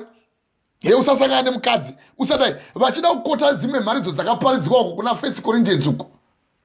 Pamusoro pewananiso chapter 6 chinobva pavhesi ya 5 kuti zviwane nguva yekuzinyima sekuzinyima kwaita varume vanga vachiverenga kuna mabasa apostle chapter 13. Iwonzi usangana nemukadzi. That's all right. Kusasangana nemukadzi kana uchipupura Mwari vapenyu uchizvibvisa kuteve nekung'anga nekuvavuki. Izvo zvakanaka izvo. Kwete kuti unomanikidzwa kuita zvimwe zvinhu wozonzi ndautara sterero katatu hamuchaona zvichaitika. Ini ndiri ngirozi yehondo. Ndinogona kuuraya. Iwo ndo paunoti iwo vanodzosera ndo vantoda. Bhuku yangu isanangura kuti kudzosera ndekwangu hakusi kwemunhu. Iwo ndo paunoenda uchiti back to center. Saka shoko Wari wandepiko iyi. Iyo bhuku yangu ichiti munhu angararami nechingwa bedzi asi neshoko ripi neripi rinobuda muromo mangu. Ivo vanenge vachitevera shoko ripi? No, kana Mwari vachiti vadzidzisei kutevera zvose zvandakakurayirai zviri mushoko iri. Tarirai ndinemi kusvika kumagumo Matthew chapter 28 pavhesi ya 20. Saka iwo uri kukota zvipi? Muchienda kumachechi anoti iwo usadya chawarutsa. Imi makaudzwa zvokudya uko. Nakuti munoenda kuvavuki uko. Now Paul anotaura kuna 1 Timothy chapter 4 kuti nemazuva okusipedzisira pachava vanyengeri vachatsausa vanhu vachivarambidza kuwana kana kudya zvakatendekwa naMwari. Zvekudya zvakatendekwa naMwari kwete hochi nguruve yakarambidzwa kuna Isaiah chapter 66. Vakairamba Mwari kuti Mwari vachadzika nengoro dzavo dzichamupupuri vachiuya kuzorova nyama yevanhu vose. Ngoro dzavo dzichafanana nemoto dzichamupupuri kuuya kuzoparadza nyama yevanhu vose. Vanozvinatsa vachitevera vamwe kumunda vamwe vari pakati vachidya chinonyangadza nyama yehochi yenguruve nembeva neshuro. Izvo ndozvotaura Jehovha kwete ini. Sezvawanga uchiwa zvichitaurwa futi naJehovha kuna Ezekiel chapter 13 pavhesi ya 18 kuti uti zvanzi naJehovha vane nhamo vakadzi vanosonera zvipfundo pamavoko evanhu vanoita micheka yekufukidza vanhu sevano pamusoro yevavo. Vapi nevapi kuti vavavhime. Munoda kuti vhimira mweya wevanhu vangu muchida kuzviponesera mweya isingafaniri kuponeswa. Musikana akaona baba vasina nguvoko. Rangarirai kuti Loti nevana vake vaviri, Loti wadhakwa, vanasikana vakapinda muna baba vakazvala vana vaviri Moab na Ammon. Mukararangarira pandakuparidzirai last week pamusoro pesimba ramunofanira kuwana imi. Sikutokuudzai sei vana muromo nezana imi. Ndo vana vaMoabites. Tasenge manje vonzi ndo vakasviswa vakapuwa mucherechedzo wokunzi imi muri imba yakadiwa naMwari imi. Ndo vana vakazotambira Israelites akanga ari Gibeonites. Ndo vabuda paimba yaMoabhu. Now imi muchitevera vavuki uko. Muchitevera vaya vanenge vachikuudzai kuti uyai kuno, uyai tikuisei pasi pemuti, uyai mugare pasango uchinayiwa nemvura. Zvaunotoona kuti hazvibudi izvi Now vamwe vokuudzai kutekesai dzimba dzenyu muchiteveraso. Now mobweza nokuti ndo zvamunoda. Ende kwadzorwa matumbuto kwadzomanyira. Mwana wachiti naizvozvo zvanzi naIshe Jehovha, tarirai ndine mhaka nezvifukidzo zvenyu zvamunovhima nazvo mweya yevanhu semunovhima shiri. Ndichazvibvarura pamaboko enyu. Ndicharegedza mweya iyoyo, mweya yamunovhima seshiri, nemicheka yenyu yamunofukidzana wevanhu. Ndirwiyo vanhu vangu pamaboko enyu kuti muvavhime. Zvino muchaziva kuti ndini Jehovha. Ezekiel chapter 13 pavhesi ya 20. Pavhesi ya 22 ndinoida ndima iyo nokuti nenhema dzenyu makarwadzisa mwoyo wowakarurama. Rwadzisiwai vazhinji imi nokuti ndozvamoda imi. Uye hamuna kumborurama muri mba inomukira Mwari simba imi. Ezekiel chapter 3 pavhesi ya 7 to 9. Imba inondimukira simba. No, Psalms chapter, First Samuel chapter 15 pavhesi ya 22. Aninani anomukira Mwari simba wakafanana nemweya wekuuka, mweya won'anga. Muri n'anga imi vazhinji. Ukaona uchita nenharo so kuti tichikuudza unotoramba so. Unotooma musoro so. Nokuti ikoko ndo kwadzorwa matumbuto kwadzomanyira. Kwame muchimanya muchinovhimiwako kwana Bar Jesus third name. Chiwai manje imwe n'anga muvuki fambai mai. Mapisarema chapter 8 kubva pavhesi ya 9. Mungoverenga musoro weshoko mungwechete mashoko anozipa. Chibizikai mai. Mabasa aVapostori 8. Mabasa aVapostori. I beg your pardon mai. Mabasa aVapostori chapter 8 pavhesi ya 9. Chibizikai zvinyi mai. Mabasa aVapostori 8. Yes. Pavhesi ya 9. Solo shoko Simon ng'anga. Nozwisisai. Matoti amen. Amen. Zvokuti unogona kutongova nemwoyo wakaoma wokusati amen. Kuvuka ikoko. Nokuti unenge uchiti kwenyu toka unoti amen. Ndekwenyu uku kwete kwaMwari. PaMwari unofanira kuti amen nokuti iri shoko raMwari. Tikurenga pamusoro penyaya mweya wokuvuka. Munovuka so, wakagara so unenge uchitovuka. Ukaona uchitomukira Mwari simba, uchaparidza mweya wegodo. Mweya weshanje. Nandashanje so, nemhari dzeumwe munhu. Kunge mari dzacho ndiye apuwa ikabiwa mumavoko ake. Izvona revelation yacho iye anotoida. Asi anovenga kuti nemhakewi waparidza. Dai ndaadirini. Mweya weshanje naMwari. Ichaiparidza nyaya iyoyo. Motofunga kuti achikuparidza kudai vanozvirevere chi. Totozvireva. Ko vairevere chi vanana Pauro. Dai vanyorere chi. Dai vangonyera vachiti kune umwe munhu wanga akadai. Kukazwa nomunhu wanga. Saka ivo vacho vamemuchitevera ivo vanenge vachikuudzai kuti gore rineri kubva 2020 kubva January kusvika December. Kuti kuchava nemaguta vanhu vachazipigwa. Ari bushiri uko. Vanhu vachikuchira mavoko nekuchema nemamegona nemamakeup acho amemuchizora nedota. Igozara misodzi. Uchirega umubate uti muvuki mai wei. Nezenge pamwe wabata sikarudzi yake akada kukusungisa kuti vakandidhonza sikarudzi yangu kana nepinjisi. Izvo watangobata chete muvuki wako. Now, vose vachava nemhosva vanotevera muprofita nokuti zvakaipa zvomuprofita zvichaenzana neanobvunzira kwaari. Ezekiel chapter 14 pavhesi ya 10. Iyo toiemphasize kuti uzwisise. Verengai mai, n'anga muvuki. Verengai zvinyi mai pavhesi ya 9. Pavhesi 9. Simoni n'anga inopera pavhesi ya 24. Tiri kuda kuti tibate muwise uya wakanga achitaugwa uku Bar Jesus, NEMADZINZA. Yakanga iri third name yakanga otosevenzesa. Now, akadana kwazvo Pauro naBarnabas kuti vauye mumba vaparidze Mwari idzo dziri nhema. Muchamuwawo futi akadero nokuti n'anga inonyepa so. Variko kana vabereki vangu mushauko varipo vamwe mai vangu nokuti kana ndikapinda so vanoda kuti andiparidzira vhangeri iye ari musutu webute achisvibisa mweya wake so nenyama yake. Ariko kana vana baba vedu variko, baba vangu variko vakuru. Chirega uone achisvita so agotanga kuudza kuti ndiri muvuki. Ndakavaudza kuti handisi muvuki, imi ndimi munovuka. Vukai mogai nandivukini. Kuvuka kumukira Mwari simba kundotora mweya yesvina kupa simba kuti mune simba yemusina simba raMwari. Hakuna Mwari anozvipesanisa. Uye hakuna Mwari svina. Ukawa Zakaria achidzi bvisai nguo dzenyu dzakasviba idzi. Hamuzivi kuti chitsiga chakabvutwa mumoto. Zakaria chapter 3. Joshua muprista mukuru apfeka nguo dzakasviba. Mupfekedzei nguo dzakachena, akapfekedzwa nguo dzakachena. Apfeka nguo dzakachena, akapfekedzei nguo dzakachena. Akapfekedzwa nguo dzakachena, akapfekedzei nguo dzakachena. Titange, akapfekedzwa nguo dzomutambo. Vakatanga kutamba mutambo waMwari. Kwete wenyu kuti memuchinoridza masharuku. Uchitobhajeta gore rose unonorova guva. Haunyari. Une mweya wokuvuka kudaro. uri mwana muduku ndotevera madzinza ripi raunoziva iwe zvineyo zvaakafa asina mota iwe uchida mota kozvino kana akauya kwauri akati indasikadi kufamba nemota iwe usafamba nemota uye ndozvoita mashavi iwawo vanonikuudzai kuti ava vanofamba neshoka variko havaisvikiro ava vatombodi mota vanofamba neshoka kwazvo munorevesa vanorova pasi ende havatombodzwi hamuna kuti akana kumbonoita kana hai ndinenge ndina vakandigara zveshuwa vanenge varipo vanenge vakakugara newe wakatogagwa so une mweya wekuuka watofunga sekuti kukuparidzira kudai tiri kuparidzira kuti ugone kutendeusa umwe munhu pane kuti utendeuke iwe wototsamwa sezvakaita murume anonzi Cain uku watsamwa Genesis chapter 4 watsamwei chiso chako chaunyana nei kana ukaita zvakanaka ungafariwe here nekuvuka so munovuka sekwachiviku vanovuka zvokuti muchinokweva mweya wakaipa uku uchikweva usiku kana kotonhorera muchivuka so mweya wekuuka izvo ndokuudzai I'm very serious when I speak about it andinorevesa kana vose vane mweya wekuuka muchiwa Ezekiel vachitaura pamweya wekuuka kuti nokuti nenhama dzenyu makarwadza mwoyo wakarurama wandisina kuchemedza uchinoenda kuna back to sender kuti urayai woparadza mupenyu hwomunhu pana kuti umuparidze evhangeri kuti aende kudenga iwowo muti ngaafe uchiwa mwari vaitaura kuna mariro aJeremiah Lamentations kuungudza kwaJeremiah chapter 3 pavhesi ya 26 ko zvakanaka nezvakaipa hazvipi kumuromo wokumusoro-soro here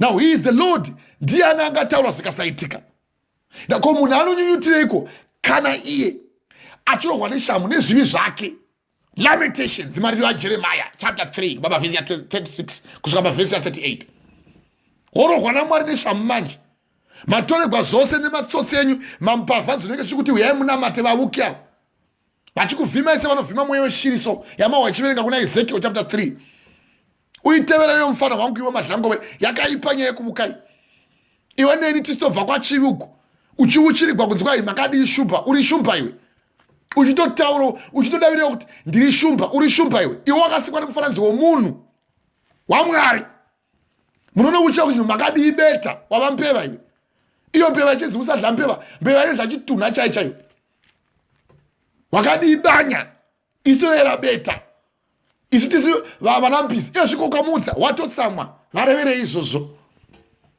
iwe unofungidza kuti mwari vachizvinyora izvi vakaregere kunyora zvaunotaura nezvaunofunga iwe vakanyora zvatiri kuparidzira izvi why did he omit such which were supposed to be heard by you zvaunoda kuti uwewe vakazvisiyirei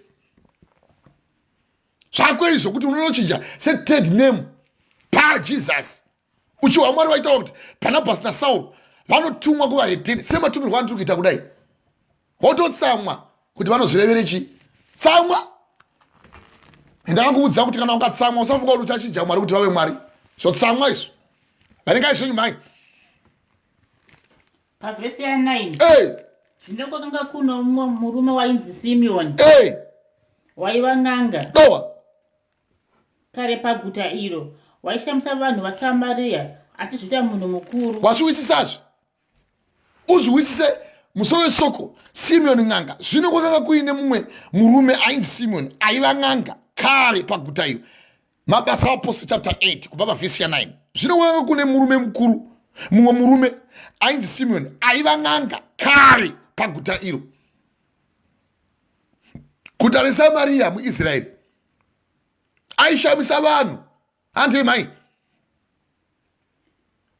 aishamisa vanhu tangai kuverenga pavhesi ya 9 chimuzikai zvinokwanga kuno mumwe murume wainzi Semioni aivanga kare paguta iro waishamisa vanhu veSamaria achizvita munhu mukuru izvo ndo zvinoita kuvavuki vawanda iko zvinose mumusha menyu muZimbabwe kuti vasangane chaiyo chaiyo vati tomboita deliverance yekuti vanhu vaponeswe tiparidze evhangeri chienda kumaruzevha voti kwai anozviitira izvozvo zvinibvunzai vose vanoziva ndopupura ndoenda kumaruzevha endikaenda kumusha ndotopupura mukati imomo ivo vanotogwisana sokugwasimba chimbobatanai zveiwo neboka rakawanda uku chimbotora neumwe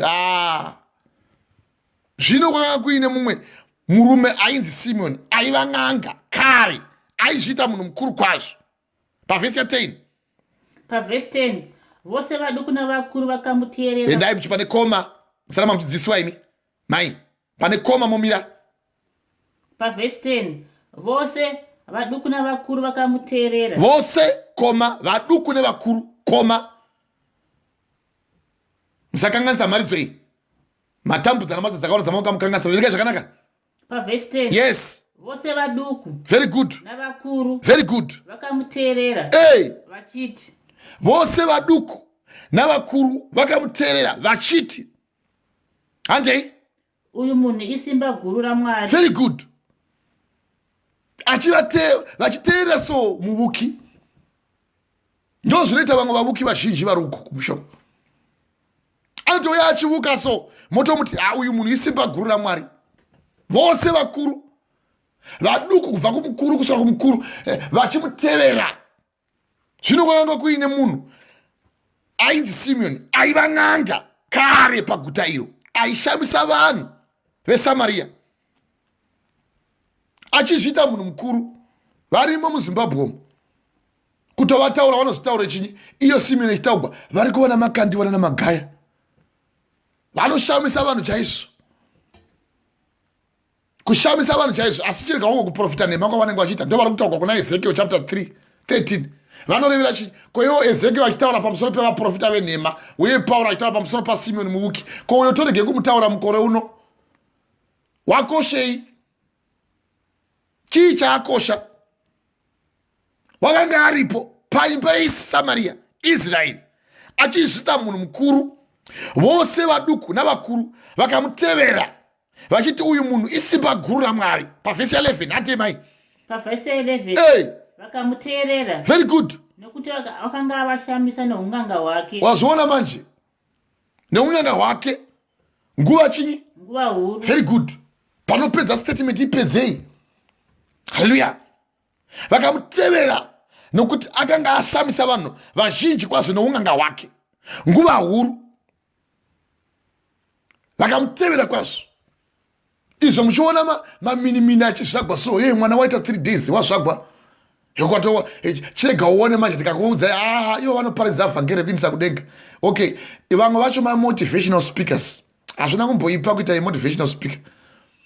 Mweya waMwari unenge wabva pauri kare, unenge usisiri pana Mwari. So izvo meme muchiti muri kuparidzirwa nemunhu, izvo yava n'anga. Sauro wamamuchiwawo panguva yakatoda kunonobvunzira kuvavuki yanga yadova n'anga iye ari mambo. Saka unogona kuramba uri mufundisi so uchiti ndiri mupostori, uchiti I'm an apostle, izvo wava n'anga, wadova muvukiwe. Kana vari ivavo vakambovhenekerwa, vakarayira chipo chekudenga, vakarayira mashoko akanaka aMwari nemasimba enyika inozouya, kana vakatsauka hazvibvirizve kuvavandudza kuti vatendeuke, nekuti vanenge vachiroverera mwanakomana womunhu pamuchinjikwa, vachimumhudza, vachimuseka. Akatomboparidzigwa manje, simba hasisina. Sauro wakazopedzisira ati ndashayiwa simba, wanamata hapana chobuda, wadii hapana chinobuda, warota kuhope kunoenda kuhope kutovata Eli hahope hadzingabwi. Satani akati that's right. Now ndokuisira manje kusvina kuti unyadzisa miri yako. Varoma chapter 1 ndo paakaenda kuvadzidzi vake vatevedzeri vake kuti chindibetseraivo mundiudze iwo auya iko zvine spina handisi kuti wanga waripi ndawa kuti wanga wamboenda kuna mai taparidza yekutanga mari dzochaiwa uitevera ugoti maamen koita sebenzi ugoreka kuiteera sedunhu. Tikupadza pamusoro pekuvuka chapter 3 chapter 2 taibata kare. Izvi katotoparidza hatitombotambi nokuti hatidi kuti mupinde mukati mekuvukisiwa newakaipa. Muchiwa Mwari vachibheja uko kuna Ezekiel chapter 3:13 pavhesi ya 22 kuti nokuti nenhema dzenyu makarwadza mwoyo wowakarurama. Now wandisina kana kuchemedza mukasimbisa mavoko wowakaipa kuti arege kudzoka panzira yake yakaipa, aponeswe nekuvuka kwenyuko. Ende vukwai nekuti moda kuvuka. Ukawachi naizvozvo hamuchazovoniswe zviratidzo zvinonyengera kana kuvukwa zvinovukwa. Vari kutaura vavuki, iwo uchizvidawo zvekuvukwa, ende unenge uchizvidawo fani kwazvo. Zvakadai hamuna mbosiwa ukandodaiswa ivo vanobetsera kwazvo. Vanokubatsira kwazvo ivo ukaenda kwavari so vane rubatsiro gunoshamisa. Ivo uchiwa kuti hazvina kutanga newewe. Vanga varipo. Vavuki vaitovuka yauri kuverengwa namai kuna mabasa apostle chapter 8 kubva pavhesi ya9 kuti zvino kwanga kuine mumwe murume ainzi Semioni aiva n'anga kare paguta iro aishamisa vanhu veSamaria achizvita munhu mukuru. Nongotevereko zvino zvichiti vanovona ivavo. Ivo kana vakapinda netsono vanononga. Alright, kunonga kwacho tsono zvigobetserei? Zvingakupei iwe?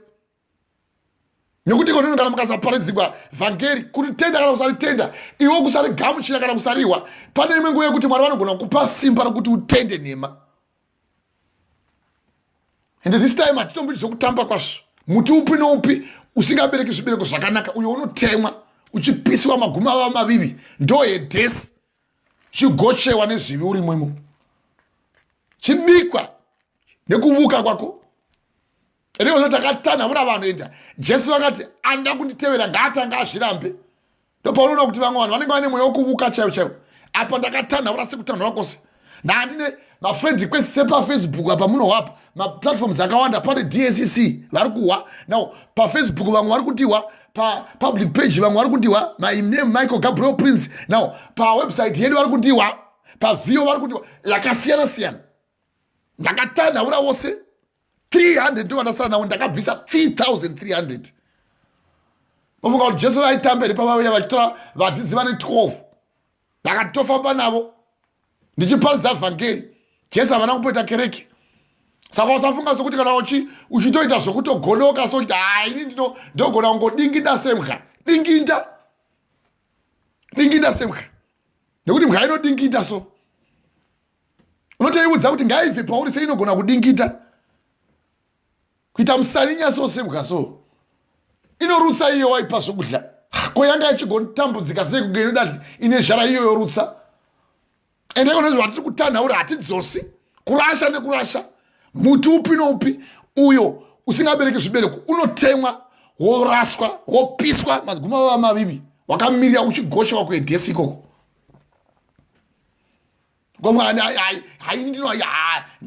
Ndakazodai unoda kuvuka iwe.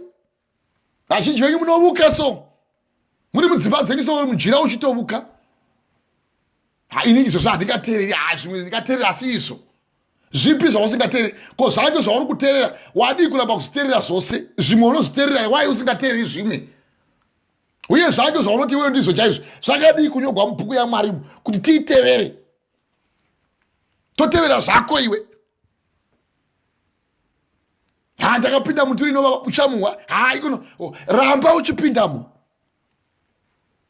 And this time unoziva unomesewa mwoyo so naMwari so. Mwari vagoramba vachiti ndokuregerera bhuku vachiti raregerei vanokutadzira 70 times 70 times. But pane pamwe pawanga uchiwa mabasa avapostori chapter 13 yanga ichiverengwa namai kuti aigara pamubati wenyika ainzi Simeoni Pauro munhu akachenjera iye ndokudana Bhanabhasi naSauro achitsvaga kunzwa shoko rakanaka raMwari. Asi n'anga iyo yainzi NEMADZINZA iye ainzi Bar Jesus trade name nokuti ndiro raiva zita rake kana zvichidudzirwa. Akavadzivisa achitsvaga kutsausa mubati pakutenda. Pane vamwe vanokweredza padhuze so wotofunga kuti murume sezvo aiwa mubasa anoda kutsausa vatendi pakubata basa raMwari. Hino vamwe tokuzivai muri vavuki. Ende nokuvuka kwako uchangovuka ugozvivukira ugaiwe ikoko. Ende hautozivi nekuuya kwomwana komuno munhu hauzvizivi. Ende zviratidzo zvichiitika so unotoona sokuti ndezvevamwe hazvisi zvako. Now tigoita 6 hours all day tichiparidza. Ugofunga kuti zvichangoperera kuti ngavaparidze avo ndezvavo. Now tichikuudzai kuti itiza kuvuka. Tizai mukuvuka. Uyo waitonzi Simon Bar Jesus. Achizviti ndini Jesu nokuti inonzi Bar uchiwa kuti iwe Simon Bar Jona pauri ndo pandichavaka kereke yangu. Mwana wa Jona iye uzoti ndi mwana wa Jesu iye iri third name iye ainzi NEMADZINZA. Vanorevera izvozvo. Ramba This time I don't apologize. Handipodzoke kumashure. Mwari vakandiudza kuti kana uchifamba ne2 famba ne2, kana uchifamba ne1,000,000 vachatevera.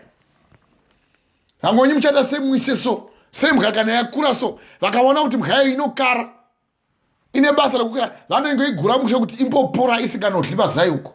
Vanopoisa mazai muromo, mazai aya haitenderi kuti ndo mavukiro amunenge muchiita iwayo. Ende Mwari vachakugochai. Achakugochai chaizvo chaizvo. Chova Mwari vakitaura kuti asi Jehovha haana kuvatuma. Vakaona zvinonyengera nokuprofita kwenhema, ivo vachivuka. Vanoti Jehovha anoti, asi Jehovha haana kuvaudza kana kutaura saizvozvo. Vakaita kuti shoko ravo risimbiswe. Ezekiel chapter 3 pavhesi ya6 pavhesi ya7 hamuna kuona zvinonyengera, hamuna kutaura kwenhema. Makataura nhema, mukataura nhema. Zvamakati Jehovha anoti, kunyange zvakadaro ina handakutaura. Ndo paunenge uchiita kundovavona ikoko. Vanotaura chokwadi, ndechako icho. Iyi yanga iri n'anga manje. Tichikuudzai kuti wakanga ane basa manje uyu Simon Bar Jona NERIMASI. Nokuti ndiro zita rake kana zvidudzirwa akavadzivisa achitsvaga kutsaura mubati pakutenda. Nokuti vavuki havatombodi kuti munhu awe shoko raMwari. Newe unovukwa hautombodi kuti uwe shoko raMwari. Uye kuvukwa kwako nekunovukwa kwacho mavuki nemuvukwi mose muchangonotongwa. Ezekiel 14 pavhesi ya10 vachava nemhosva, zvakaipa zvemuprofita zvichainza neanonofudzira kwaari. Vukwa ini shoko iri handimboriteri, kana maparidza maparidzire waina handimbomiri. Tiza asi wariwa. Tiza nomunga wanga achiita basa rokuti mai verengai zvakanaka panapa, mukadzi wangu andoda kwazvo. Verengai zvakanaka, ndinotamba. Unofunga nepekutamba panapa? Unofunga nga ndichitaura shoko raMwari ndira zvokutamba panapa ini? Ndini zvokutamba ini handina kana nguva yekusekerera munhu kandoparidza shoko raMwari. Handina kana. Nokuti tinofanira kuti wambuke Jordan River tiinde kudenga. Handina kana. Ndositanga zita rangu richinzi Michael, mutumwa wehondo yokudzikinura vanhu. Funga vachiparidza kudai toparidza kuti vanhu vatinde isu. Tinosiya zvose izvo zvinhu nemabhora nechi, hatina takarumugwa kubva munyika izvo. Tokuda kuchitevedzera nesvina so. Wotopuwa so lisi so. Toraramiswa so lisi so. Wotonyarara dzimwe nguva woramba uchiudziwa so. Uchiramba uchivuka, unovuka uri mumba mako so. Akagara so kutovuka. Iri nderangu, nderako zveshuwa. Nderako. Personal word to you. Funga rikachiramba chikuparidzira kudai, sotoramba chikuparidzira uchitevera svina. Toramba chikutendeuka.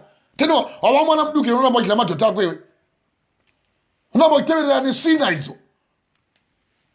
Nofunga kuti mweya wedu unofara here katiramba chikuparidzira. Wotodzokora nemavhesi atoparidza chaiko. Vanorevesa. Zvavo zvavarevesa ukadii kushanduka. Na uchiwa huku vachidzi vaitevera n'anga, vachidini munhu mukuru kwazvo. Ndovamuda kutevera ivavo. Hai ndinonyarara yeti chiwa manje muturi ino vava yakapita. Famba mai. Chimisikai. Vakamutevera nokuti mama pavhesi ya10 vose vaduku nevakuru vakamutevera vachiti chimisikai. Pavhesi 10. Hey. Vose vaduku. Vose handei. Vose. Good. Vaduku nevakuru. Good. Vakamuteerera. Hey. Vachiti. Dowa. Uyu munhu isimba guru raMwari. Seva munotevera vavuki vavofamba pavhesi ya11.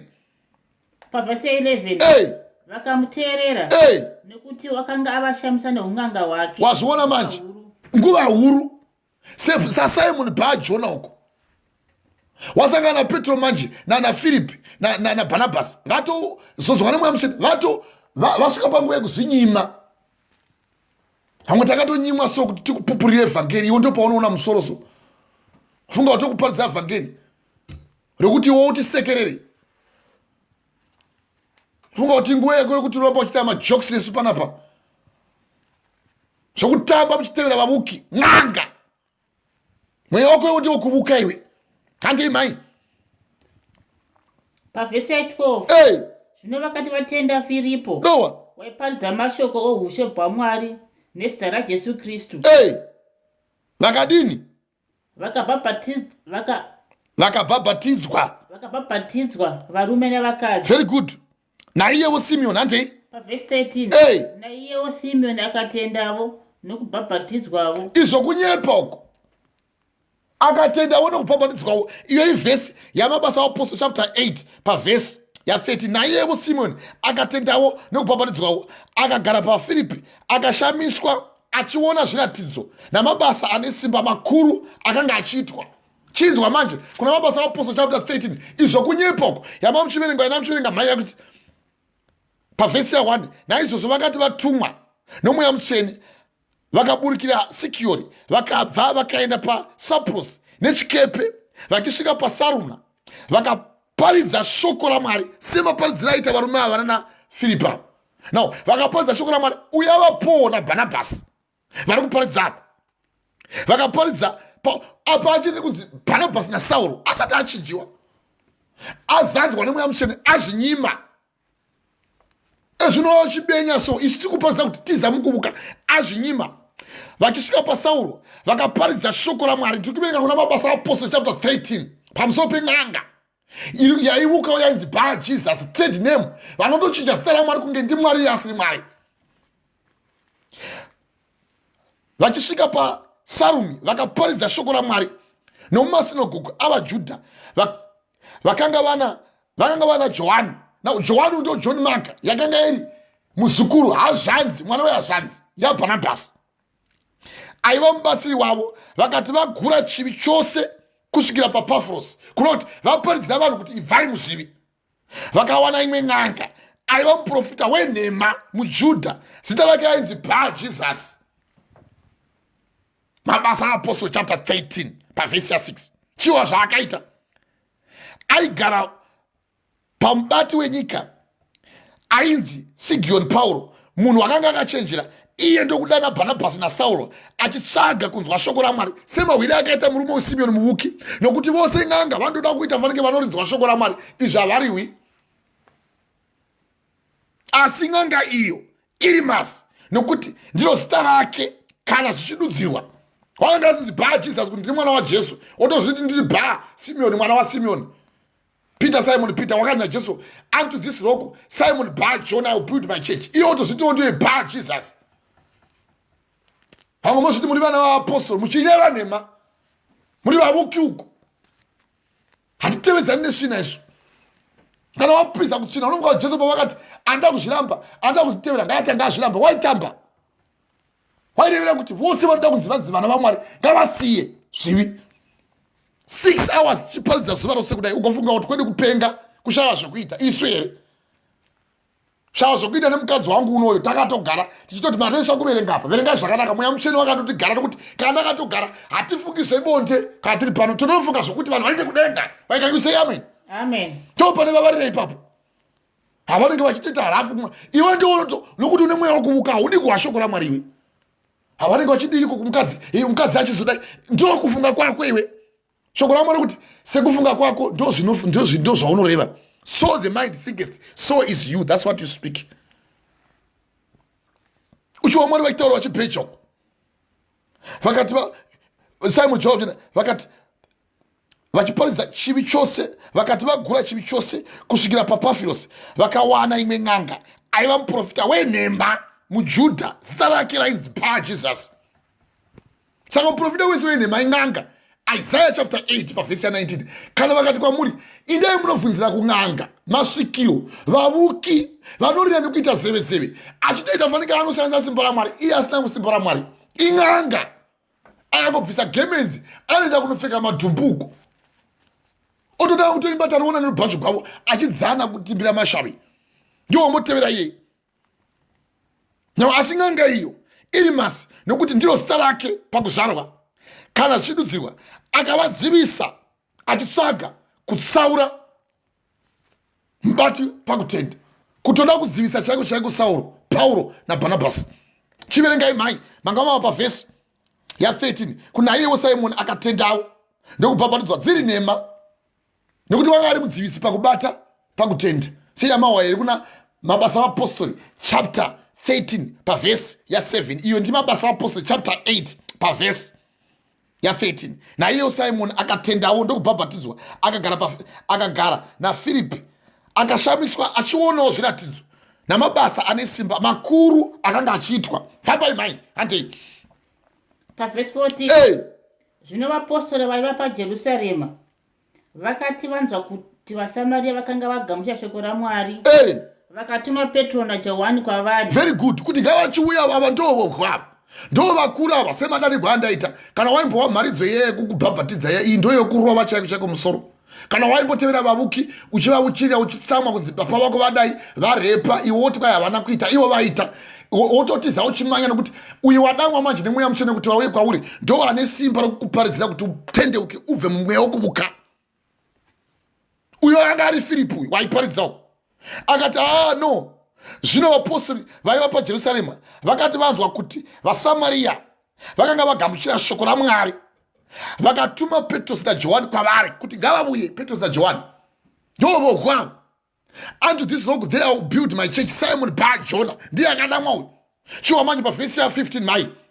Pavhesi ya 15. Iyo vakaburukirapo. Very good. Vakanyengetera kuti vapiwe mweya mutsvene. Go. Ande. Pavhesi 16. Apa ongochiwa apa pavhesi ya 15 ivo vakaburikirapo vakanyengetera kuti vapiwe mweya mutsvene. Pavhesi ya mabasa apostle chapter 13 yamamchiverengekwa muchiwa mai vachiti vakanga naizvozvo vakati vatumwa nomweya mutsvene vakaburikira pasakiro. But pavhesi ya 2 mai yamaverenga yakuti vakati vachishumira Ishe nokuzvinyima zvokudya, mweya mutsvene akati nditsaurirewo Bhanabhasi naSauro kubata basa randakavadanira. Ipapo vakazvinyima zvokudya, vakanyengetera, vakaisa mavoko pamusoro pavo ndokuvatendeusa. Saka mweya mutsvene wakauyawo pamurume uyu. Iye auya akati akuita basa raMwari ndokuzoona iyo ng'anga yongeitodzivisa chiwa imwe ng'anga wofuti zvainoita muvuki. Vanonyepera kunge vanoda Mwari vasingadi Mwari. Imi ndokwamunotevera ikoko achita tag name yokuti Bar Jesus. Kuna kuti waitoti wendiniwo ndiri Jesu Bar Jesus, mwana waJesu. Iye asiri mwana waJesu, iri ng'anga. Uchiwa kuti wakanga ari ng'anga ari muvuki uko. Hallelujah, hallelujah, hallelujah, hallelujah. Fambai mai. Pavhesi 16. Nekuti vakanga asinda kuburukira pamusoro pomumwe wavo. Very good. Tanga pavhesi ya 15.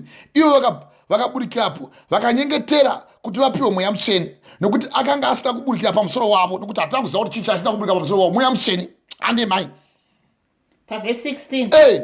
Nekuti vakanga asina kuburukira pamusoro pomumwe wavo. Famba. Vakanga vangobhabhatidzwa muzita raJesu. Very good. Sezvo iwe wangawambohwanyire ngodzi kuna Mwari kudenga wangawasati wamboziva mweya wokuvuka. Nhasi wamuziva.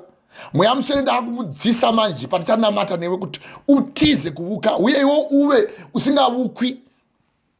Uchiwa Mwari wachinisa kubvutirai vese vamunovhima simba munovhima mweya weshiri. Imi muchivhimwa semunovhima mweya weshiri kudaiso. Iwo mweya wako wokuti unongoramba uchingokanganisa. Uri muvukiwe. Handisini uri muvuki nokuti unomukira Mwari simba. Haungarambe uchingonesana nemweya waMwari kuti mweya waMwari unotaura zvino iwe woita zvako. Wotomirira kuti havachazoti kuda vachauya vondinyenga. Nekuti pane vamwe kana mambuya chaicho ari muchechi vanofunga kuti vavhangeri vanouya vachivanyenga. Hatikunyengi isu. Uye hatina kana basa. Toda kuti vana vaMwari vafambe muna Mwari. Makaipa zvikuru sevamwe vanhu imotofunga kuti pamwe maimufundisi vachandida ndigovanyenga. Hamuvanyengi. Munopenga. Munopenga iwe. Wajaira kwako unomukwa uko. Uchitevera svina. Vanodero sene makei. Totoreva izvozvo nokuti shoko raMwari riri kuparidza chokwadi. Nokuti mweya mutsvene wanga usati wambobhuka wawadzika pavari. Zvino vakati vaparidzira mweya mutsvene ndokudzika nokuti vanga usati wambomunzwa. Vakati that's all right. Ndosaka vakanena Petros naJohani nokuti avo vakanga vakazadzwa nemweya mutsvene. Vaikuparidzira kana vanga vasingakuroveri shoko zvemene vanga vasina mweya mutsvene. Zvino panapa ndo pawakazara rakadigwa dhidho rese kuti cha. Ende pano tinorova chaiko chaiko, kurova chaiko chaiko umaidzotso. Ende vana musoro bhangu muchakhwatsiwa semakhwatsigwa vakaikwa vana murenje. Uchiseka nema wakagara uchinyemwerera sedununu kudai pane kuti ugwadzigwe mwoyo wako. Nekuda kuti unovuka kuti angavataure ngerimwe vhangeri kwavo kwenda atidero ndekwenyuko. Ende kumwe ndekwemoyo wako futi. Vanoreva chi iyo vhesi kana uchiti iwe unoziva wadii kumbobuda wo uchiparidza vhangeri iwe.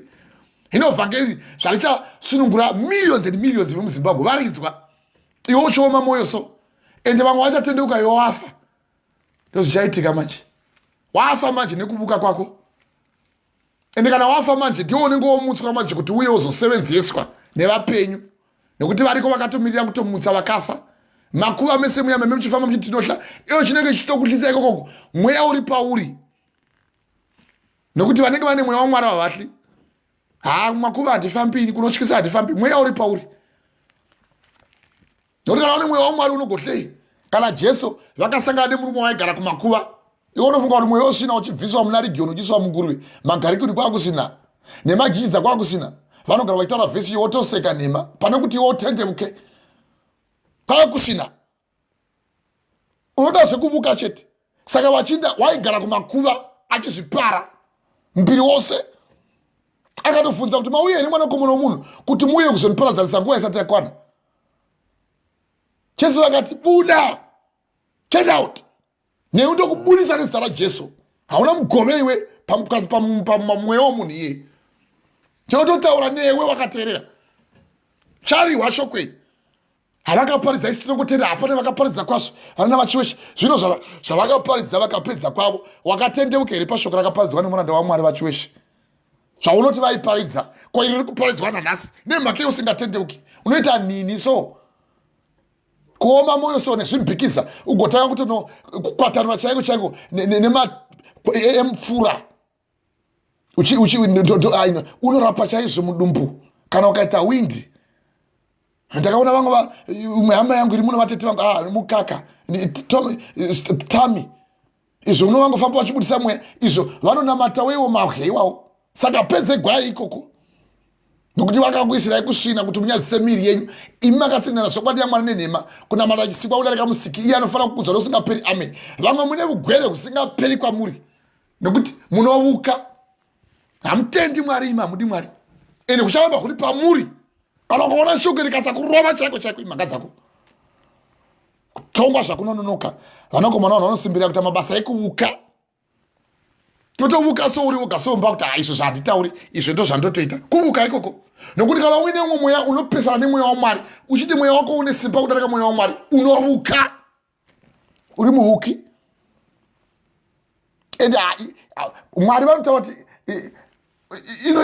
tiri kutorova mbeu yemutwa kwani toti mutokoti mbeu yemutwa hatimbotambi kana ende usafunga kuti patopfugama nemudzimai wangu toita zvokutamba katonamata zvemene. Ende usafunga kuti pane pamwe patichabhodonha so izvo zvokunyepa unozvinyepera hama yangu. Iwe ndiwo unofanira kutotendeukawo kuti utize mukuvuka ikoko nokuti mwe unotovuka uri woga so. Handakambwa kuti mashizha emusiringi anogona kurapa zvino ukadai so ukaita flu ukadai uchizvivuka so. Makambowa here kuti kana ukatora kana ukavaviwa so ukatora chakadai so ukaenda so pane imwe bundo pane muti wanichakutaridzai baba vangu chinobvira vakazongofa vasina kutitaridza iyo ng'anga so ukaona so is very secretive. Vazhinji vakafa vachinzi vanorapa vane mushongo wenyoka vakangofa vasina kuudza munhu. Inyaya yesimba risiri raMwari. Simba raMwari rakazombonyimwa kupi? Yesu tiri kuparidza kudai torinyimmirei. Salvation comes for free on a silver plate. Tinorinyimmirei simba raMwari. Why should we be greedy nesimba raMwari? Ratakangopuwawo zvedu semapugu atakaita zvinotaura naPauro kuna 1 Corinthians chapter 2 pavhesi 11. Munhu ndoupiko asi mweya womunhu uri maari. Asi hakuna munhu anoziva zvemweya womunhu asi mweya uri maari. Nekuti Jesu ndiwo ari mauri. Nekuti tinongotaura zvedu zvatakangopuwawo zvedu naMwari mweya mutsvene kuti upupurire vhangeri rokuti uende kudenga utize kuvuka usavuka. Can you say amen? Amen. Vanozviziva mwana wangu akanitaura in my Facebook kuti baba kana mautaura so vhangeri munochinja you have got your own side. Mimi makatarisa uko kana matobva pavhangeri mimi motoseka nesu but kana muchiparidza vhangeri hamuna chete. Kati mwana wangu ai wakazviona izvo handitambi ndakadarikwa kuti yozodzikinwa nyika iyi handitambi kana nofunga ndingaita nguva yekundioramba ndichiwesita nguva kudai so ndichitadzawo kutomboitawo zvinoita vamwe vakawanda muno mubritain matitogara muno mubritain muengland mumanchester the second arguably the second largest city muno munyika mose pasi rose kutogona kubuda palapo totodlakana mabhiso tine mari dzakawanda dzatopuwa nevanhu vaMwari vanodawo Mwari vakatiza kuvuka mafoundations atakapuwa naMwari. Michael Gabriel Prince tichipupura kuti tizai mukuvuka uko iwo ndo paunenge uchioma mwoyo so. Ndinofara chaizvo ndimukosha wangu ari kuZimbabwe kuva mawewe very nice man anotya Mwari kauya one of the times ndashipa mune zangu mushakati ini that's all right ndakagamuchira nyaya yeshoko ramwari ndakagamuchira rupabhatidzo ini handidi kufamba musina. I'm giving you everything. Ariko mukosha wangu wamahwe uko very honest man anotya mwari navanorevera chiizvozvo tozvireva nekuti anozviita iyo kawasingazviita hata kuti tipe kuti kuti hauvuki tiri kungoreva kuti pane vanoita mabasa akanaka vacharopafadzwa namwari. iwonokera uchingokoreza nemwanga chitevera nesvina $4,000 ari kuzimbabwe gave it to the apostle yose uchiwa murume anonzi Barnabas kuna mabasa aapostoli chapter 4 pavhesi 31 kuti wakati auya pamberi paapostoli akatengesa munda wake akatengesa zvinhu zvaanga ainazvo akauya akaisa pasi petsoka dzevapostoli iye Peter uyu ari kunzi akauya achinamatira vanhu akatendewa akati kubva nhasi vhesi ya 36 kubva nhasi iwe hauchanzi Joseph asi wakunzi Barnabas wauri kuwatiri kuverenga uyu wakanochinjiwa zita kunzi anzi iye Barnabas. Mabasa aapostoli chapter 4 pavhesi ya 36 mwana anokurudzira mwana womukurumbira he's an encourager mukwasha wangu iye an encourager. So ukawachi uchitaura newaparidza so unova kuti mwanga ashiwa shoko ramwari inewo uchari warini nepaunofawo pazivi isiri kupa mufananidzo wevanoitawo zvakanaka kuti wo uitewo zvakanaka iwe kwete kuti uye uchitipa mari kunoka we don't need your money keep your money. uchamuhwa murume uyu waivuka fambai mai achida kutotenga simba nenyaya yenyaya yemari vanoti hei vataparidza vatanga vamba vachipoti vaya vanovuka vanoda mari ivo vanoidawo hakuna asingadi mari asi usadisa mari pamugaro wenyika ino haibru taura izvozvo usadisa mari pamugaro wenyika ino nokuti mari vanoziva zvavanofungira nezvavanoda iwe unodisa mari so wotanga kunonovuka kuti ndipeiwo mushonga ndopaunonoromba uko wondopuhwa nevavuki uko iwe wovukwa ndipewo mari hai ndoda kuti ndifume hauchauna mufaro manje wakuita basa rekuti kana unongovhutika unovata wakamira seumwe wekumasvingoko unovata wakamira watakawaoko kwai ukujiwest handizi kuti ukupi unovata wakamira sezvedunhu kana kwachena manje ndopewo vata masikati wavata unongovata wachitenderera nekuti kana wangomuka nyuchi dzoya dzichikuruma magaro nenyoka dzoya dzichikunetsa kuti indamhano unomira paya patakati topa tosvipira mari dzedu unonoromba uko nekuvuka mweya wekuvuka unga kuti kutamba kwatiri kuita uko unonovuka uko wotanga kuitwa muranda nemweya wesvina wotofungidza kuti patiri kutaura izvi tiri kuparidzira vamwe vanhu iwe uri iwe unofanira kurehwa shoko iri unofungidza kuti vese vachazoriwa vhangeri iwe wainda vachatotendeuka vamwe pamariro ako iwe azhinji vachatendeuka waakufusigwa vhukuvhu dota kudota nokuti kwawamuparidza achitaura kuti nekuti ndakaona kuti hakuna chinhu chinopfuura ichi kuti munhu afarire mabasa ake nekuti ndo mugove wake nekuvuka kwake asi ndiye anogona kumudzosazve kuti aone zvinomutevera. Muparidzi chapter 3 pavhesi ya 22 kana wati tende manje wava muguva nekuvuka kwako wafa manje wamirira kuti umuke nekuti ichi chinofa chichafuka kufa kusavora nekuti chinoura chafuka kufa kusafa. 1 Corinthians chapter 15 kubva pavhesi ya 50 kusvika pavhesi ya 53 nenge wavora manje waakumuka manje takuti vauya Jesu nokuti vakafa ndo vachatanga kumuka vagomuona iwe nokufa kwako nekuvuka kwako uchatangotanga kumuka ipapo pakuvuka wakabata dende rako wakabata chaizvo nebundururane kwako ikokoko uchitovuka so uri mujira nokuti kana uchichinja mashoko aMwari kuti iwe ave asiri iwo utaure zvako zvaunoda unovuka iwe unomuvukiwe vanoparidzire chiizvozvo izvo totozviparidza tsamwa unofunga kuti chiparidza kudai so 6 hours wiharindi unofunga zviri normal izvozvo zviri normal izvozvo kotonyarara so kuti hatongova ignowa ini kavanonga hatongova ignowa unofunga kuti vakaignowa wese Jesu Mwari vanorega kuvatonga here handitauri navo ndongonyarara vakataura zvino saka ndongonyarara nyarara we don't care nyarara panditokuudzai vamwe venyu rudzuku hakungadariki kusvika zvose zvandakataura zvaitika mabasa Matthew chapter 24 pavhesi ya 34 denga nenyika zvichapfuura asi shoko rangu haringapfuuri. Tsamwa izvoramba zvako tiboreki kukuparidzira kana vuka uriko ikoko uchiwa chikutaura nyaya yevanhu vaivukawo chiwa manje zvakaita murume chipitsikai mai zvenyu fambai mai haleluya tikufamba pamusoro peng'anga mbiri Jesus na Semioni vaivuka isu tiri kuti tauda kupendera manje nyaya yekuvukai tichiipedza chikaliki zviti bve ndovabudza ndavabudza Mwari ndevamweita akapendegwa chaicho kuti ivo vese vakaoma musoro vosiya zvako vamwe takatonyorerwa nemazuva enyu chaicho Mwari vakatiudza kuti hamusi wakati uyu ari kurova pasuri uyu ari kurova pasuri iye akarivara kudai isu ari kurova pasi siya zvako rega achiignowa rega achiita sei rega achingotadza sebenzi rega achidai rega achifunga kuti kutadza ndokugona rega achivuka tichitokuona iso vamwe muri muzvipatara so ende neimwe mweya yemuti kuti kwai hauna kupora iwe wakapora uri muvukika Mwari vakakusunungura so mwana utoramba chiti hainde chigwere changu ini ndakaudza vamwe amai yangu iri kunoko inini isi tiri veshuga tikati muri zveshuwa ende mucharamba muri ini ndiri weBP dziri nhema pamwe wakapodzwa kudhara but nekuti unozvida mweya uya unoramba uchiuya pauri nekuti unotozvivukawo unozvivuka kaka uchiti pachangu ini zviri patiri iwo chiva kuti nemavanga ake takaporesa kuna Isaiah chapter 53 pavhesi ya 5 iwonoramba uchiti ndakadai zvinondinetsa uchizvivuka so unozvivuka so watofunga kuparidza kudai vari kuparidza uchizvivuka zvivuke ndinogwara ini asi ndikadai handova zvakanaka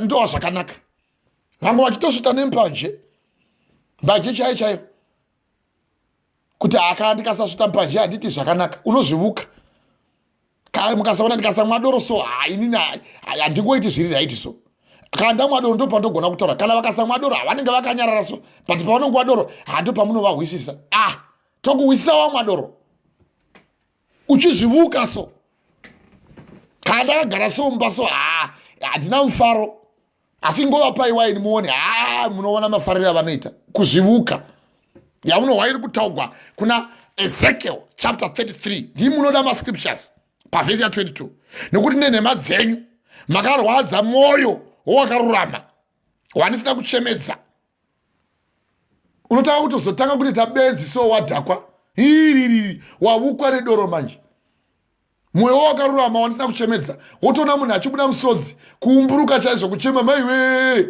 wadhakwa nemhaka yei vane nhamo vakadzi vanosonya zvifundo pamavoko avo maristbands vanoita micheka yokufukidza misoro yevanhu vapi nevapi kuti vavevhima mweya yavo muoda kuvhima mweya yevanhu vangu muchida kuzviponesera mweya usingafaniri kuponeswa uponesa mweya womunhu vakadongorera mai vasina nguvo kana baba vasina bhurugwa makandimhura pakati pevanhu vangu nekuda kwetsama dzenyu dzebhari nezvimeri zvechingwa muchinorova madoroko ndai munorova zvenyu ngahakata dzenyu ndinongomwaswa nembanje so inondibetsera kana ndikange ndava nemarwadzo ndikarova mbanje inonditira zvakanaka inondishandura so ndobva ndaita munhu kwaye unozvivuka famba hantemai zvino vapostori vaiva pajerusarema vakati vanzwa kuti vasamariya vakanga vagamuchira shoko raMwari vakatuma Petrosi naJohani sematumigwa andaita manje kwauri ivo vakaburikirako vakanga vanyengetererwa kuti vapiwe mweya mutsvene nokuti vakanga vasina kuburukira pavari pamusoro pavo handemai pavhesi ya 16 verengai mai chipitsikai pavhesi 16 nokuti vakanga vasina kuburukira pamusoro pomweya wavo famba vakanga vangobhabhatidzwa muzita raShe Jesu bedzi ndo zvamamanga kuudziwa zvino nhasi waziva nekuvuka kuti iwe uri muvukiwo usangofunga kuti kune vavuki iwewo uri muvuki kana uchiita simba risiriyo rinotendegwa naMwari kana uchidziwo don't touch the anointed but musabata vazodzwa vaMwari kuna kuti varemekedzei mamukaseka uchokuzi ivai nerudo nemabasa akanaka timutsane tive nerudo nemabasa akanaka iwe onyarara so mazuva chinyi ndosaka uchiona chitanhaura vanhu ndorasha so regai vangobvisa endi ndobvisa zveshuwa ndobvisa Jesu wakati anoda kutera ngatanga azviramba kana usati wazviramba haunditeveri ndokurasha kumarabu handei mai pavhesi 17 Ipapo vakaisa maoko avo pamusoro pavo. Doa. Vakapiwa mweya mutsvene. Chiwa manje. Mweya mutsvene wauya manje. Iye anganga yatendeuka nhema. Iyo dzonganga dzamemutevera idzo dzidzo dzikasanganiswa vanenge vachitodawo simba redu oda kutotenga kuti apostoli munoparidza kwazvo.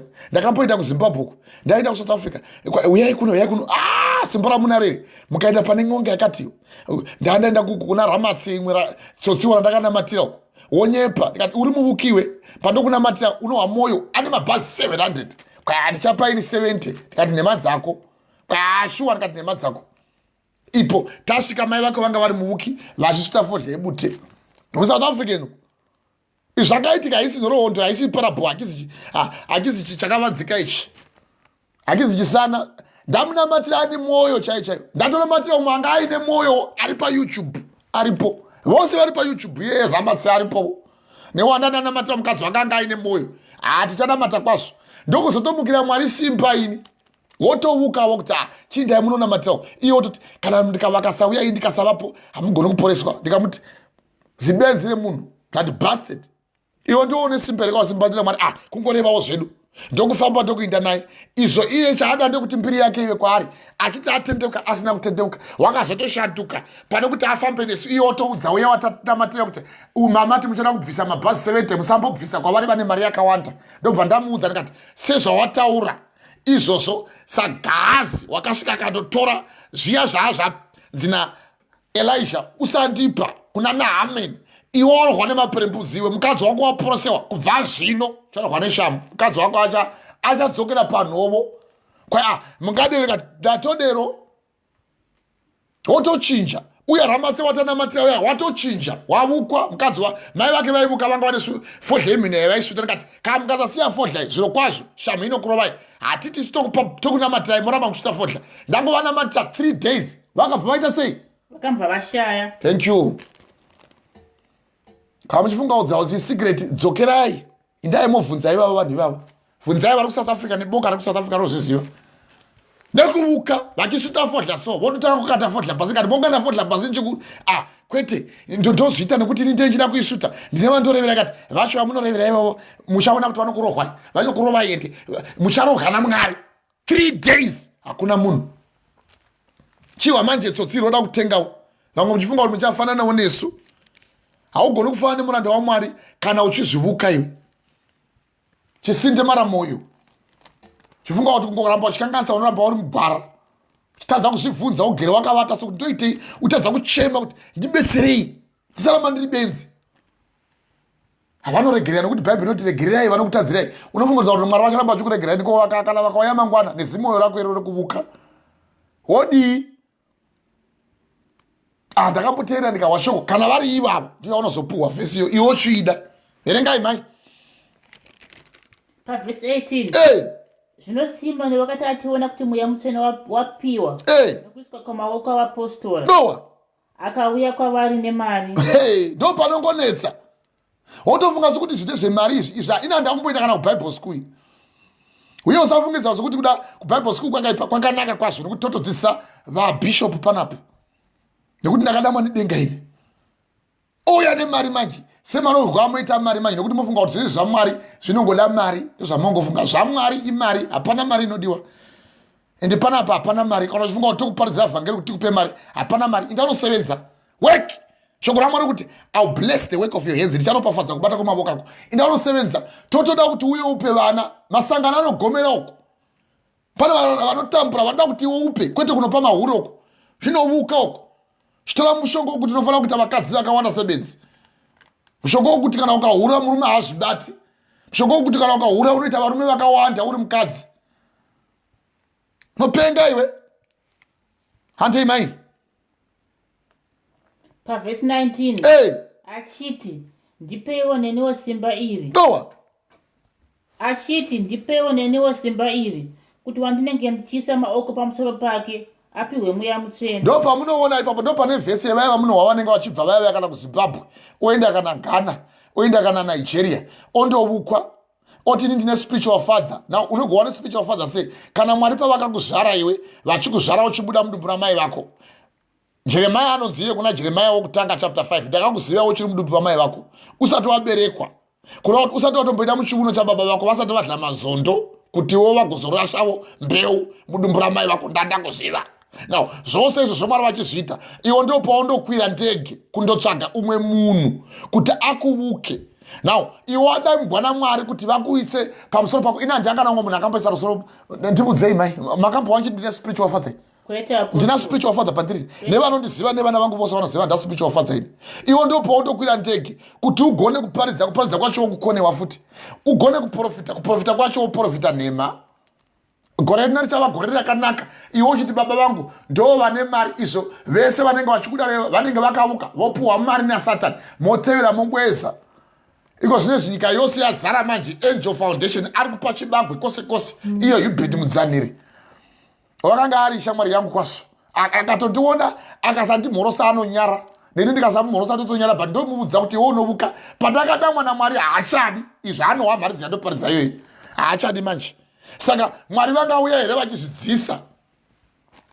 Ndakatobvunza mukoma wake umwe ndakambosaka nemwana wangu anopoitawo sebenzi uku ari kumusha uku mai mawe. Ndasanga naye iye manje Mudzaniri mukoma wacho. Ndikamuti naiwo Mudzaniri ndipe nhamba yaIbheni chida kumuhwa ndikati uchahwa achiramba. Kwaya nhamba yava handizivi asi iye achitaura naye. Anga achitaura naye nguva ndikati iyo text message ye ndiyo yake ari kuti ndasangana ningi asi usava panhamba. Now kana uri waMwari unodiwe kuti ufambe nevamwe vaMwari.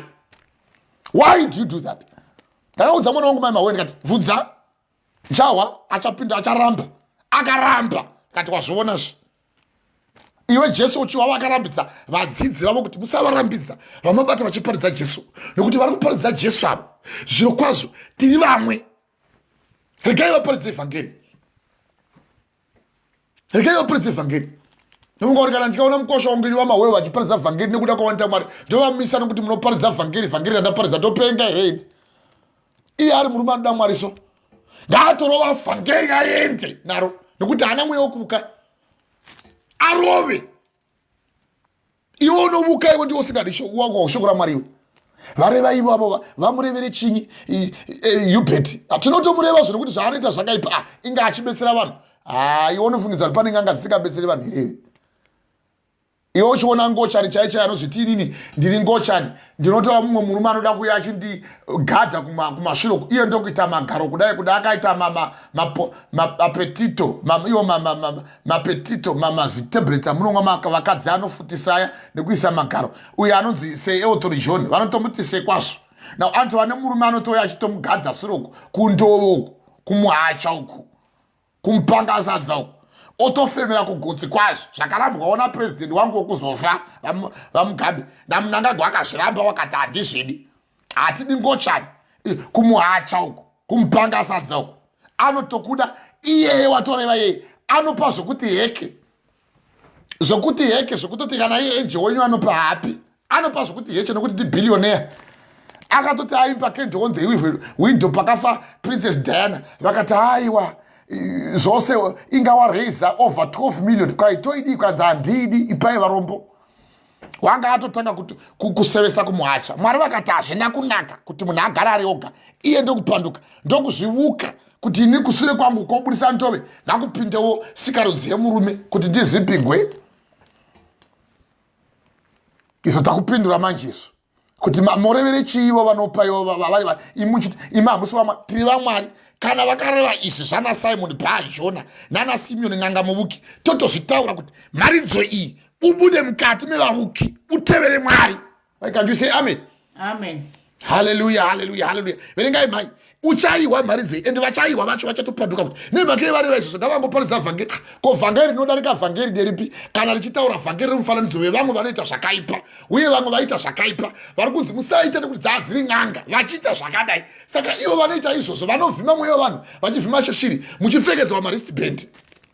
Ukawa kuna Ezekiel chapter 13 avo vaprofita vanoprofita nhema vakangofanana nemakava ari mumatongo. Ezekiel chapter 13 pavhesi ya 3 makava ari mumatongo. Famba handi mukadzi wangu shoko anozipa handi mukadzi wangu chiputsika pavhesi 20 handi mama. Zvino Petro akati kwaari sirivheri yako ngaiparadzwe newe nemakei nokuti wafunga kutenga chipo chaMwari nemari. Famba pavhesi 21 hauna mugove hauna mugove kana chinhu chikuru very good kuti mwoyo wako hauna kururama pamberi paMwari. Very good. Wadini ndo yandoda vhesi wadini naizvozvo pavhesi 22 naizvozvo tendeuka pakuipa kwako. Very good.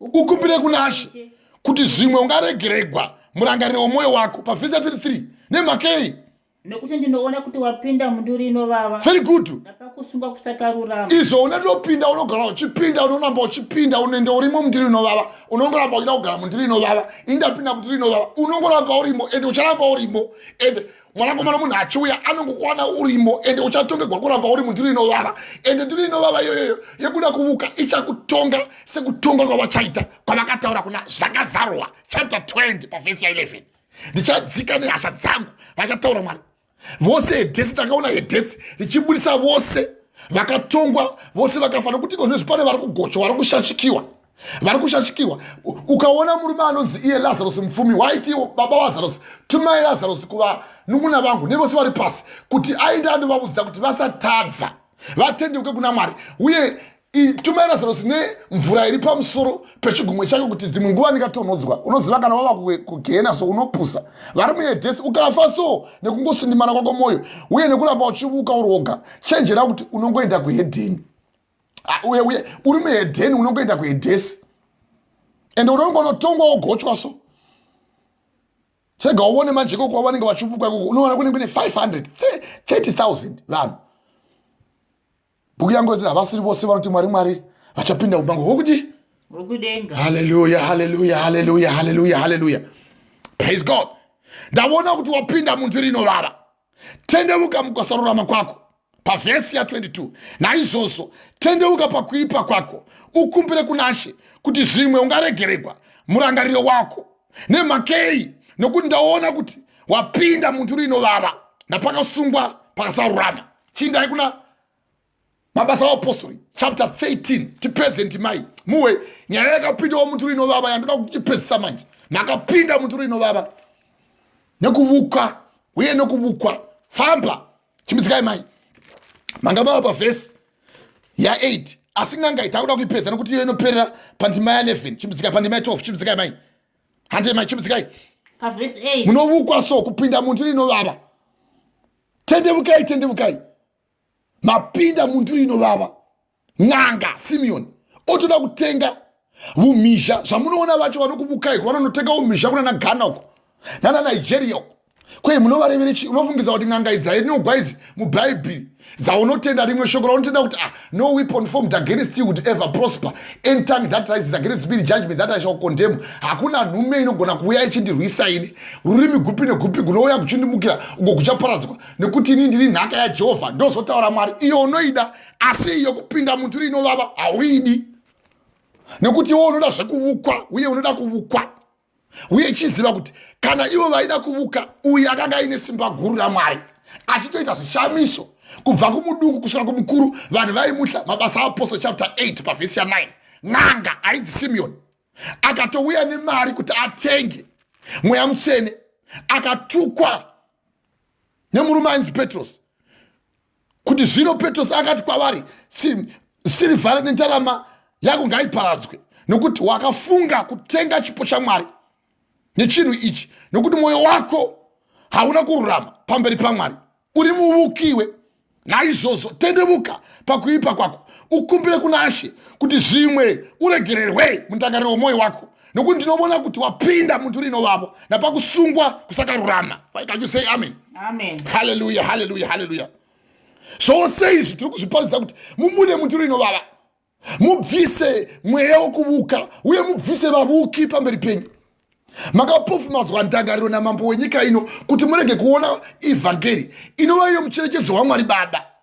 2 Corinthians chapter 4 pavhesi ya 4 kune vasingatendi nokuti kana ukasatenda kushoko iri Mwari vanondotumira simba rokukanganisa kuti utende nhema kuti vese vasina kutenda zvisakarurama vagotongwa. Bhaibheri riripo isu vatumwa vaMwari vakatumwa pachokwadi tiripo takatobva tikatozvirumurira kubva munyika tikarumurwa kubva mumabasa edu kuti paridza evhangeri rekuti iwe mweya wako urangarirwe naMwari iwoma moyo nokuda kuti unoda kuvukwa.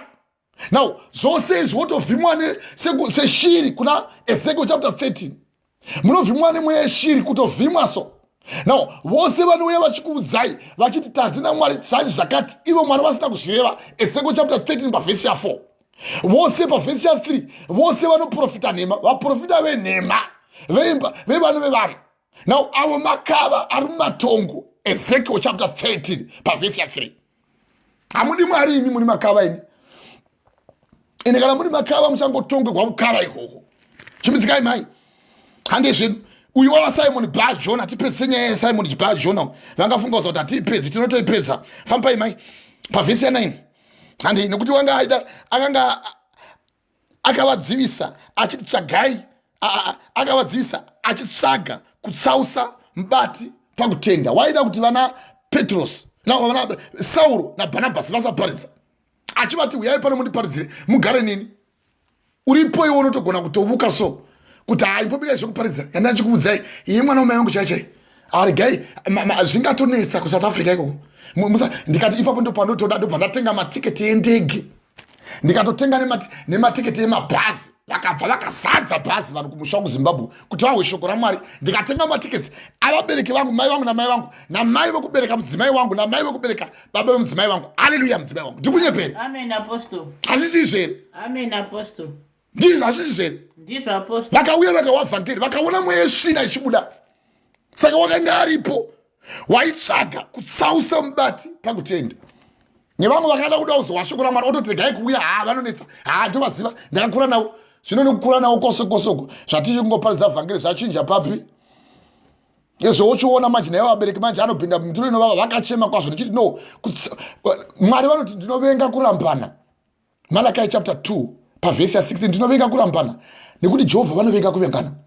Havadi pasa vanongo munhu anogona kutsausa upenyu hwavo. Vakachema kwazvo mubereki wangu kwai mazvitaurire chindika matopinda muturo inovava ipi. Tikatomboparidza vhangeri vapinda muturo vakatsamwa kwazvo. Izvi hazvinei nemunhu izvi.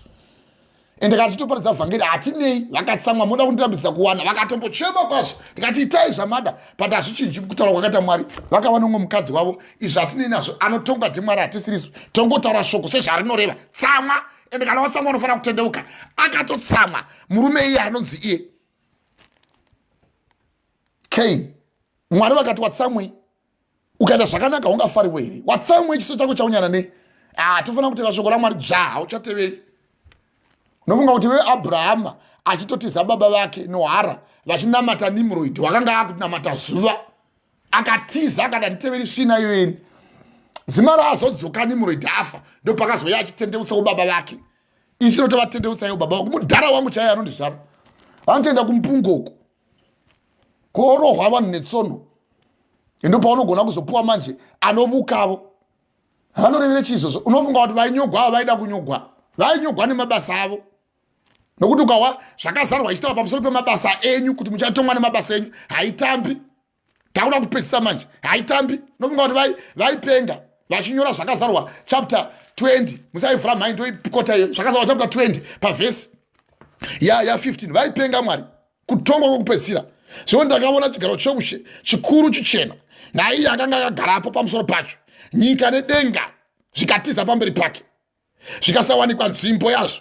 Ipapo ndakaona vakafa vaduku navakuru vamire pamberi pechigaro choushe. Bhuku dzikazarwa neumwewo bhuku yeupenyu ikazarwa. Vakafa vakatongwa nezvakanga zvakanyorwa mubhuku sezvavakabata. Naivo vaunoda kunovukawo uchidana mudzimu vanonotongwa newe uchinotongwawo uchanovavona. Gungwa rikabudisa vakafa vakanga vari mariri norufu Hadhesi zvikabudisavo vakafa vakanga vari masviri. Ndo yatoti Hadhesi kana wafa usinganamati Mwari unotanga wamboenda kuHadhesi kumbonogochewa wakamirira gehena chiwa manje. Gungwa rikabudisa vakafa vakanga vari mariri. Iyi ndingoikota iyi. Vakanga vari mariri norufu rukabudisawo vakanga vari mariri neHadhesi zvikabudisavo vakafa vakanga vari masviri. Mumwe nomumwe akatongwa sezvaakabata. Kana wanga uchimbogochewako uchimboshashikiwa chiwa manje zvinozotevera pavhesi ya 40 ndingokotsa. Ipapo rufu neHadhesi zvikakandiwa mukati medziva remoto. Ugu ndiko rufu rwechipiri ndio dziva remoto chanogochewa nekuvuka kwako nevaunovuka zvakaipa zvomuprofita zvichaenzana neanonobvunzira kwaari. Ezekiel chapter 14 verse 10 monogochiwa mese nekwaunovhunzira zvino vachiva mari vachinohura nemahuroko vachita basa rekunovaka masabhabhu inozongodzi pane vanhu vanoda mastendi sekuna Cape Town uko mozvirevere izvo zvichibuda torega kuzvitaura waba mari dzevanhu uko wantovaka hotera uko woti vanhu voti ko mari dzedu ma 28,000 aipa vanhu kuJoburg uko nekuna South Africa yose chindibudza kuti vanhu vangani nekuti zvakaipa zvomuprofita zvichaenzana anonovhunzira kwaari imunomutevera imi uchanotongwa nema 28,000 yako muchinochema kuti ndakahligwa mari hligwai muri mapenzi makavata chaizvo hligwai nokuti muda kuvuka muchida kuvukwa vukwai nevavuki ipapo rufu nehadhesi zvikakandirwa mudziva remoto ndiwo rufu rwechipiri ndo dziva remoto zvino kana munhu akawanikwa asina kunyorwa mubhuku yeupenyu akakandirwa mudziva remoto why can't we say amen amen zvozvizivei izvozvo saka chiwai manje uya wakanga bajona idzwai mai chimudzikai zvenyu mai nekuti wanga ane mweya wekuvukazva wati wane ted neme yekuti bajona nekuti maverenga mai mukati naizvozvo vakati vatumwa nomweya mutsvene vakaburikira Asikironi vakabvapo vakaenda Cyprus nechikepe vachisvika paSarona vakaparidza shoko raMwari mumasinagoge avaJudha vakanga vanavo uye vakanga vaina Johani uye vananji John Mark aiva mubatsiri wavo vakati vagura chivi kuva kuti vaparidza vhangeri semaparidziro akaita vana naFiripi pavakazodana Paul pavakazodana Petros naJohani kuti ngavauye vavabatsire vanga vagura chivi vana Filipi vaparidza kugura chivi kuparidza kuti vanhu vatendeuke mama kuti vanga vagura chivi apa ndozvinotaurwa apa kuna na Filipi wanga aparidza but vakadana vana Petros kuti chiuyai kuti vanhu vabhabhatidziwe vagamuchire mweya mutsvene vakauya vakaisa maoko pavari vakabhabhatidzwa vakagamuchira mweya mutsvene Semioni wanga atendeuka nhema nokuti variko vavuki vanototendeuka nhema vonge fanike vanofamba nemi ivo vari vavuki uchifanike watendeuka dziri nhema wakangomirira kuwana ropafadzo yenyama yemweya una basa nayo uri muvuki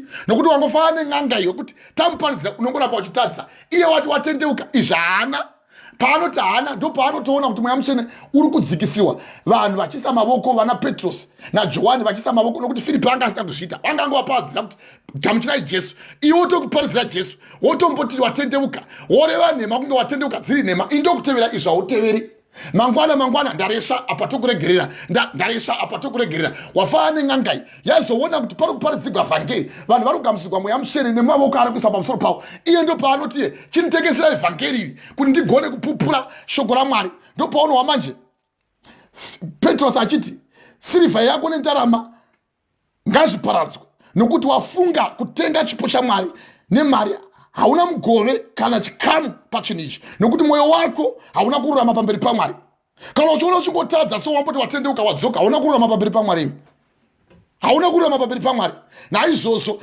tendeuka pakuipa kwako ukumbire kuna She kuti zvimwe uregererwe mundangariro womwoyo wako nokuti ndaona kuti wapinda mundiro inovava napakusungwa kusakarurama kwako mabasa avapostori chapter 8 pavhesi 23 Semioni akapindura toda kuipedza ndima iyo chindai munoverenga muwe Simon Bar-Jona nokuti ataverenga pana Simon Bar-Jona Sauro naBhanabhasi vainda vatumwa nemweya mutsvene kuti vanoparidza now vakasvika paSamari vakaparidza shoko raMwari mumasinagoge yavaJudha vakanga vaina Johani vakabata basa raMwari nokuti anga ari mubatsiri wavo vakati vagura chivi chose kusvikira paPaforos kuna kuti vakaparidza kusvika paPaforos ndokugura chivi vakawana umwe n'anga aiva muprofita wenhema muvuki muJudha zita rake rainzi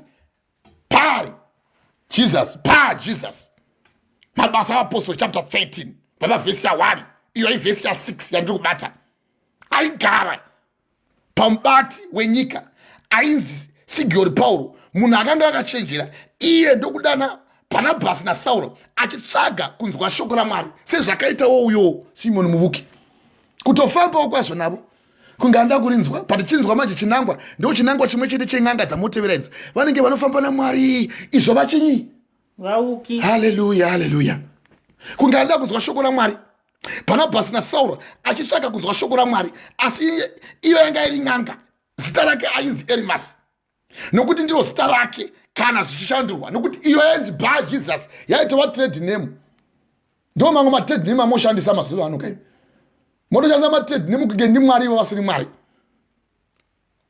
akavadzivisa achitsvaga kutsausa mubati pakutenda kuti vasatsauka vasaparidza uyu wanga wawawoirwa tsotsi rouya kuti nditengeserewo mweya uyoyo wafa wasiyana chiine ng'angai yange kuti imbomirai kuinda uyai kwandiri kuti vanhu vasatendeutswa uripo iwo nda kutoramba wakabatirira so neng'anga uye uripo iwo unogona kuramba wakabatirira kuvuka kwako so tichikuparidzira vhangeri woramba uchida kuvukwa nawotozvivuka kuti zvavanoreva handizviteereri ndongoteerera zvangu pane kuti ugone kana kunyora mudhabha chaiwo chaiwo kuti mwari ndiregere kana kumunhu wamwari ndibetserewo uchiwa varume kunana Pauro vachiti kubvira pakutanga kubva pataka kuzivai hatina kurega kunamatira imi nekutoda kuti mururame munyasha dzaMwari vaKolosi chapter 1 kubva pavhesi ya 7 kusvika pavhesi ya 13 kuti mufambe mukuhwinya naMwari wamene afambe nemi akushandudzei muve munomira pana Mwari vakuwanirei nyasha uye tirambe tichikudzidzisai dzidziso uye murame makamira muushingi mukufara mukutambudzwa asi Mwari vachava nemi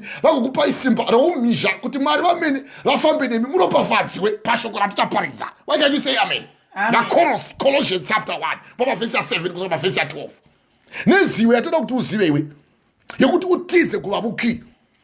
Saka uri kuva kuti iye achinzi Bar-Jesus aitogara pabati wenyika ainzi Semioni Pauro munhu akanga aine uchenjeri iye ndokudana Bhanabhasi naSauro achitsvaga kunzwa shoko raMwari dziri nhema sezvakaita Semioni muvuki asi iri n'anga iye achinzi NERIMASI nokuti ndiro zita rake kana achidudzirwa ndoranga zita rake. Bar-Jesus ranga riri kuda kutsvaga mariro akavadzivisa kutsvaga uye kumira kuti vave vanobata basa raMwari. Pavhesi ya 9 chisimbizikai mai asi Sauro chinzwai manje pavhesi 9 asi Sauro ndiye Paurowo very good azere nemweya mutsvene asi Sauro ndiwo Pauro azere nemweya mutsvene kuna kuti panguva iyo anga azere kwete azere hatisi kutaura nezvaari panguva iyo anga azere asi Sauro ndiye Pauro azere nemweya mutsvene akadini verengai futi ipapo asi Pauro ndiye Saurowo azere nemweya mutsvene very good akadini akamutarisisa akati chinyi pavhesi 10 iwe good handi iwe uzere nekunyengera kwose dowa namano akaipa ose very good mwanakomana wadhiabhorosi famba muvengi wokururama very good muvengi wokururama kwose famba handi muvengi wokururama kwose very good hauregi here kutsautsa nzira dzakarurama dzashe wasviwa here famba mukadzi wangu handi pavhesi 11 zvinotarira ruoko rwaShe rwuri pamusoro pako very good uchaona bofu uchafa bofu kwete uchaona bofu uchafa bofu verenga zviripo pavhesi 11 zvinotarira ruoko rwaShe rwuri pamusoro pako very good uchava bofu very good kwete uchaona bofu uchava bofu ndo zvakataurwa hande it's important verse hande fambai uchava bofu uchaita nguva usingaoni zuva very good chiwa zvakashaka ipapo semaparidza atiri kuita kudai nekuvuka kwako ipapo pakarepo verengai mama pakarepo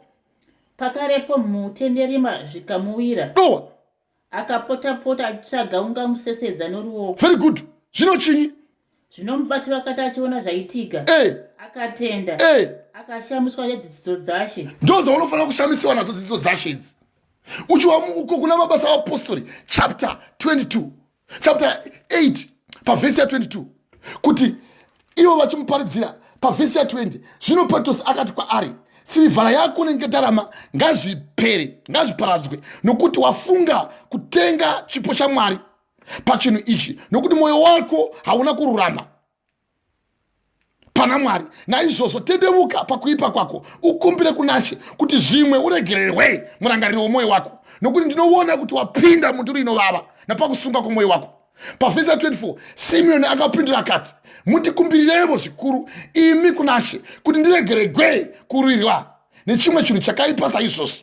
Zvino vakati vapupura kwazvo nokutaura shoko raShe vakadzorerazve Jerusarema vachiparidza vhangeri mumisha mizhinji yavaSamaria. Why can't we say amen? Amen. Saka uyu wakazokona kutendevuka uyu asi uyoyo nekuda kuti yanga iri n'anga trade name muvuki ndo wamunotevera ini na ndakatomboona umwe ndakataurira mama ndikati ndakaona umwe wabofu ndakakutaurira a very prominent prophet muchamuona rawabofu manje mangesu ndakakubudzai uyu achaita bofu now achasunudzwa kana tatozonge takumbira Mwari kana atendevuka pana Mwari.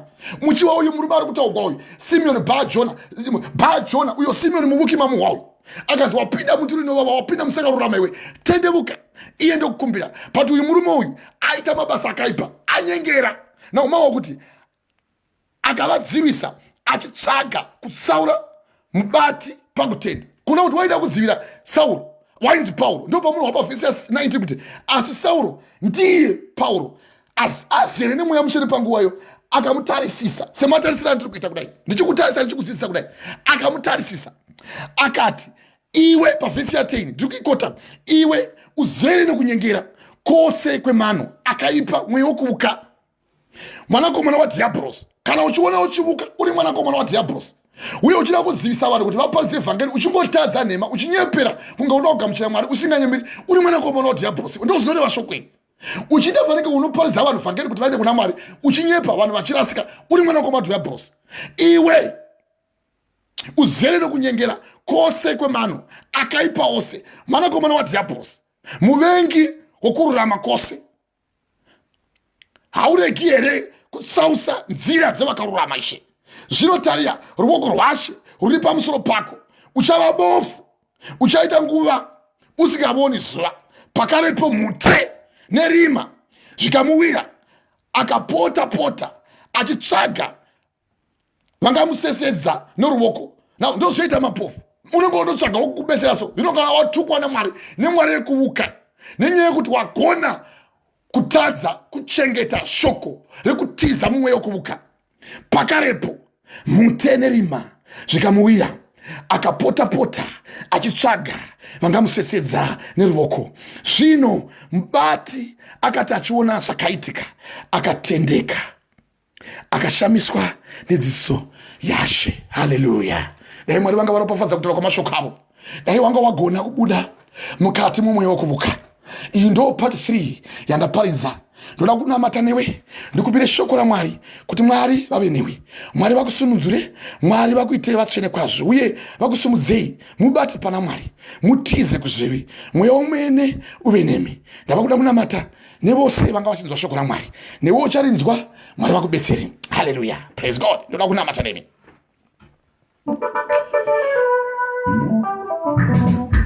Mwari waAbhurahama, Mwari waIsaka, Mwari waJakobo, Mwari maita yenyu, ndinotenda nemabasa yenyu. Mwari ndinotenda muri Mwari Baba vanoda vana venyu. Baba makadanira kuchiedza. Baba mudani varotswi kana vavuki. Asina Mwari zvino kwazvo takakwana. Mwari maita yenyu nemucherechedzo weshoko renyu guru rakanaka kudai. Maita yenyu Mwari, tanzwa mashoko makuru. Baba tinokutendai nerudo rwenyu rwokumusoro kudenga. Tanzwa Baba mashoko eumhizha, mashoko makuru, mashoko anodisa kuna Mwari. Mwari makatendeka, ndinokuvongai. Baba maita yenyu. Ndinotenda kana ni muranda wenyu Apostle Michael Gabriel Prince. Ndinotenda Mwari wangu nesimba renyu guru. Baba tanzwa vavuki n'anga. Baba tinoziva kuti havana simba. Tanzwa Ishe Kristu dzidziso yemurume ainzi Semioni muvuki, uyo wakatsvaga simba rekuti Baba ava anorishandisa. Asi Mwari makamira pamberi penyu mukagadzirisa Ishe Kristu mweya mutsvene Baba kuti uzadzwe uve pavaranda venyu Baba, avo vakanga vachipupura vhangeri nekuti vakatevera Ishe Kristu, avo vamanga makazodza Baba pamazuva pavaipupura Mwari. Iye achinzwa kuti Baba pane varume vari kupupura Mwari vana Filipi, vakaparidza akanyenkera kuti anoda kugamuchira Jesu, asi mumwoyo make Baba anga akabatwa nemweya wakaipa. Zvino kwazvo tikanzwa kuti Filipi akadana Petrosi naJohani kuti vauye vazonzwa, asi uyu anga ari muvuki akamira akanyepera kutendevuka, iye asina kutendevuka. Ivo vakaburukiravo vakadana Petrosi, akauya akavanyengeterera. Vana vakanga vabhabhatidzwa mushoko raMwari, vakabhabhatidzwa nemweya mutsvene, mweya mutsvene ukauya. Mwari tinokutendai. Kana mazarura imi Baba, hapana anogona kusarura, hapana anogona kufara kana mazarura, nekuti muri Mwari Baba vokutanga, muri Mwari Baba vokuguma. Mwari maita nekuti Baba makandizodza. Mwari maita yenyu nenyasha dzenyu. Mwari tinokutendai, maita nemashoko enyu makuru. Tikanzwa zvino Semioni muvuki akati achiona kuti mweya mutsvene apiwa nokuiswa kwamavoko navapostori, akauya kwavari nemari achiti, ndipe ivo simba iro kuti wandinenge ndaisawo maboko zvino kwazvo mweya mutsvene uinde paari. Zvino Petrosi akati achiona akati kwaari, sirivha yako nendarama ngazviparadzwe, nokuti wafunga kutenga chipo chaMwari nemari. Hauna mugove kana chikamu pachinhu ichi, nokuti mwoyo wako hauna kururama pamberi paMwari. Zvino kwazvo saiye Faro wakatoda kuuraya Ishe Kristu Mozisi paakazvarwa, kana imiwo baba mwanakomana wamunhu makauya Jesu Kristu, Herodhi akada kuuya kuzokuparadzai nokuti wakanga apinda mukusarurama. Baba, tinokutendai. Zvino Petrosi akati kwaari, sirivha yako nendarama ngazviparadzwe. Hauna mugove pachinhu ichi, nokuti wapinda mukasarurama. Naizvozvo tendeuka pakuipa kwako, ukumbire kuna She kuti zvimwe uregererwe murangariro wako wemwoyo wako. Baba, betserai vana venyu vanga vari mukati mekubatwa newakaipa, vachitevera Ishe Kristu vavuki, asi nhasi Mwari mavarangarira. Baba, ndinokutendai mukataura Ishe Kristu kuna Petrosi achitiye kuna n'anga muvuki, nokuti ndinoona kuti wapinda munduri inovava napakusungwa kusakarurama. Naizvozvo tendeuka. Semioni akapindura akati kwavari, mundikumbiriremo zvikuru imi kuna She kuti ndiregererwe kurwira nechimwe chezvaizvozvi zvakaipa zvamareva. Zvino vakati vapupura kwazvo kutaura shoko Ishe raMwari, vakadzokerazve Jerusarema vachiparidza vhangeri mumisha mizhinji yeSamaria. Ndakuparidzirai vana vevanhu. Ndinokumbira Mweya Mutsvene kuti ukuzodzei. Manzwa mamwe mashoko makuru kwazvo emurume wainzi Bha-Jesus, wakanga amukira Mwari kuna mabasa aapostoli chapter 13. Zvino kwazvo yakanga iri n'anga. Zvino kwazvo imi hamuna kudanwa kuvarotsi, hamuna kudanwa kuvavuki, asi makadanwa kuna Jesu Kristu.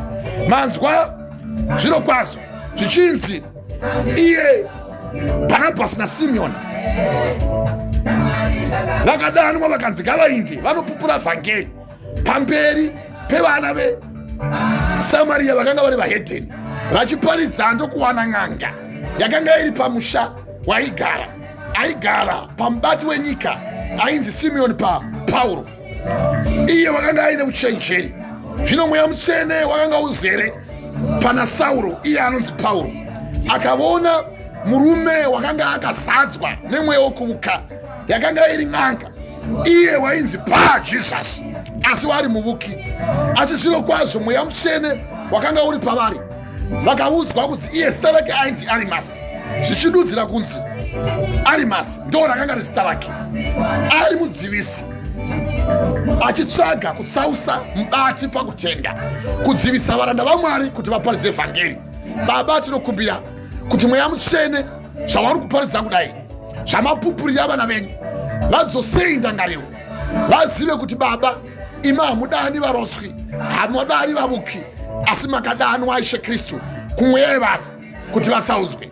Sauro akati aona iye anonzi Pauro azadzwa nemweya Mutsvene, akamutarisisa akati kwaari iye Simoni Bha-Jona, iye muvuki Bha-Jesus, nekuti Simoni Bha-Jona wanga ari mutevedzeri wenyu. Bha-Jesus akati kwaari amutarisisa, iwe uzere nemweya wokunyengera kose kose nemano akaipa pamberi pako, mwanakomana wadhiabhorosi, muvengi wokururama kwose. Hauregi here kutsausa nzira dzevakarurama dzaShe. Zvinotarira ruoko rwaShe ruri pamusoro pako. Uchava bofu, uchaita nguva zhinji zviro kwazvo usingavoni zuva. Bhuku yangu yosanangura ichitiyo, pakarepo mute nerima zvikamuwira, akapota-pota achitsvaga vangamusesedza neruoko. Zvino mubati akati achiona zvakadai zvaitika, akatenda, akashamiswa nedzidziso yaShe, iye anova John Maka. Baba maita, tinokutendai. Ndava kuda kunamatira ava vandava kutama upenyu hwavo kuna Jesu Kristu. Isai mavoko enyu pahana dzenyu, mudzosere mashoko aya kuna Jesu. Itii Mwari, ndinokutendai. Baba, handidani kuvarotsi, handidani kuvavuki, asi naMwari ndakakwana. Baba maita yenyu neshoko ramaparidza. Ndanzwa ukuru hweshoko renyu. Ndagamuchira mashoko makuru andanzwa. Baba maita yenyu, ndanzwa mashoko yenyu makuru. Ndanzwa Ishe Kristu kuti Baba muri kutsvaga mweya waani nani anotiza kuvukwa. Ndikanzwa mabasa enyu amataura Ishe Kristu kuna zvakazarwa chapter 20. Muchitaura muchitimo kutonga kwokupedzisira. Kuti zvino ndakaona chigaro cheushe chikuru chichena. Naye akanga agere pamusoro pacho. Nyika nedenga zvikatiza pamberi pake, zvikasawanirwa nzvimbo yazvo. Ipapo ndikaona vakafa vaduku navakuru vamire pamberi pechigaro cheushe. Bhuku dzikazarwa neumwewo bhuku yeupenyu ikazarwa. Vakafa vakatongwa nezvakanga zvakanyorwa mubhuku sezvakavakabata. Gungwa rikabudisawo vakafa vakanga vari mariri, nerufu neHadhesi zvikabudisawo vakafa vakanga vari mukati mazviri. Mumwe nemumwe akatongwa sezvaakabata. Ipapo rufu neHadhesi zvikakandwa mukati medziva remoto. Ndirwo rufu rwechipiri, ndiro dziva remoto. Zvino kana munhu akawanikwa asina kuonekwa kunyorwa mubhuku yeupenyu akakandwa mudziva remoto. Baba ndibetserei, ndanzwa shoko renyu. Baba handidi kurasika nekuziva, ndibetserei. Mundisunungure Baba, mufambe neni. Ndanzwa mashoko enyu, ndakugamuchirai. Baba ndatiza mukuvuka, uye ndatiza Baba vangu kuti ndifambe muvavuki. Ndichenesei, ivai neni. Fambai neni.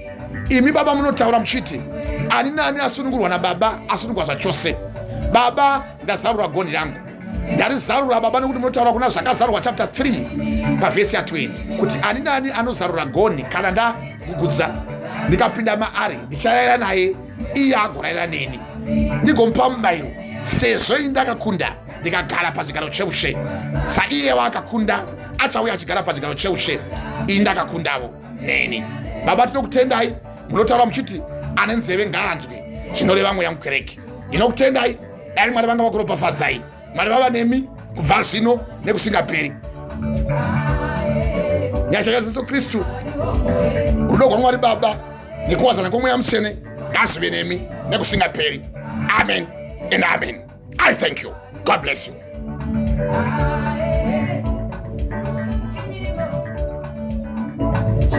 Chinyiko.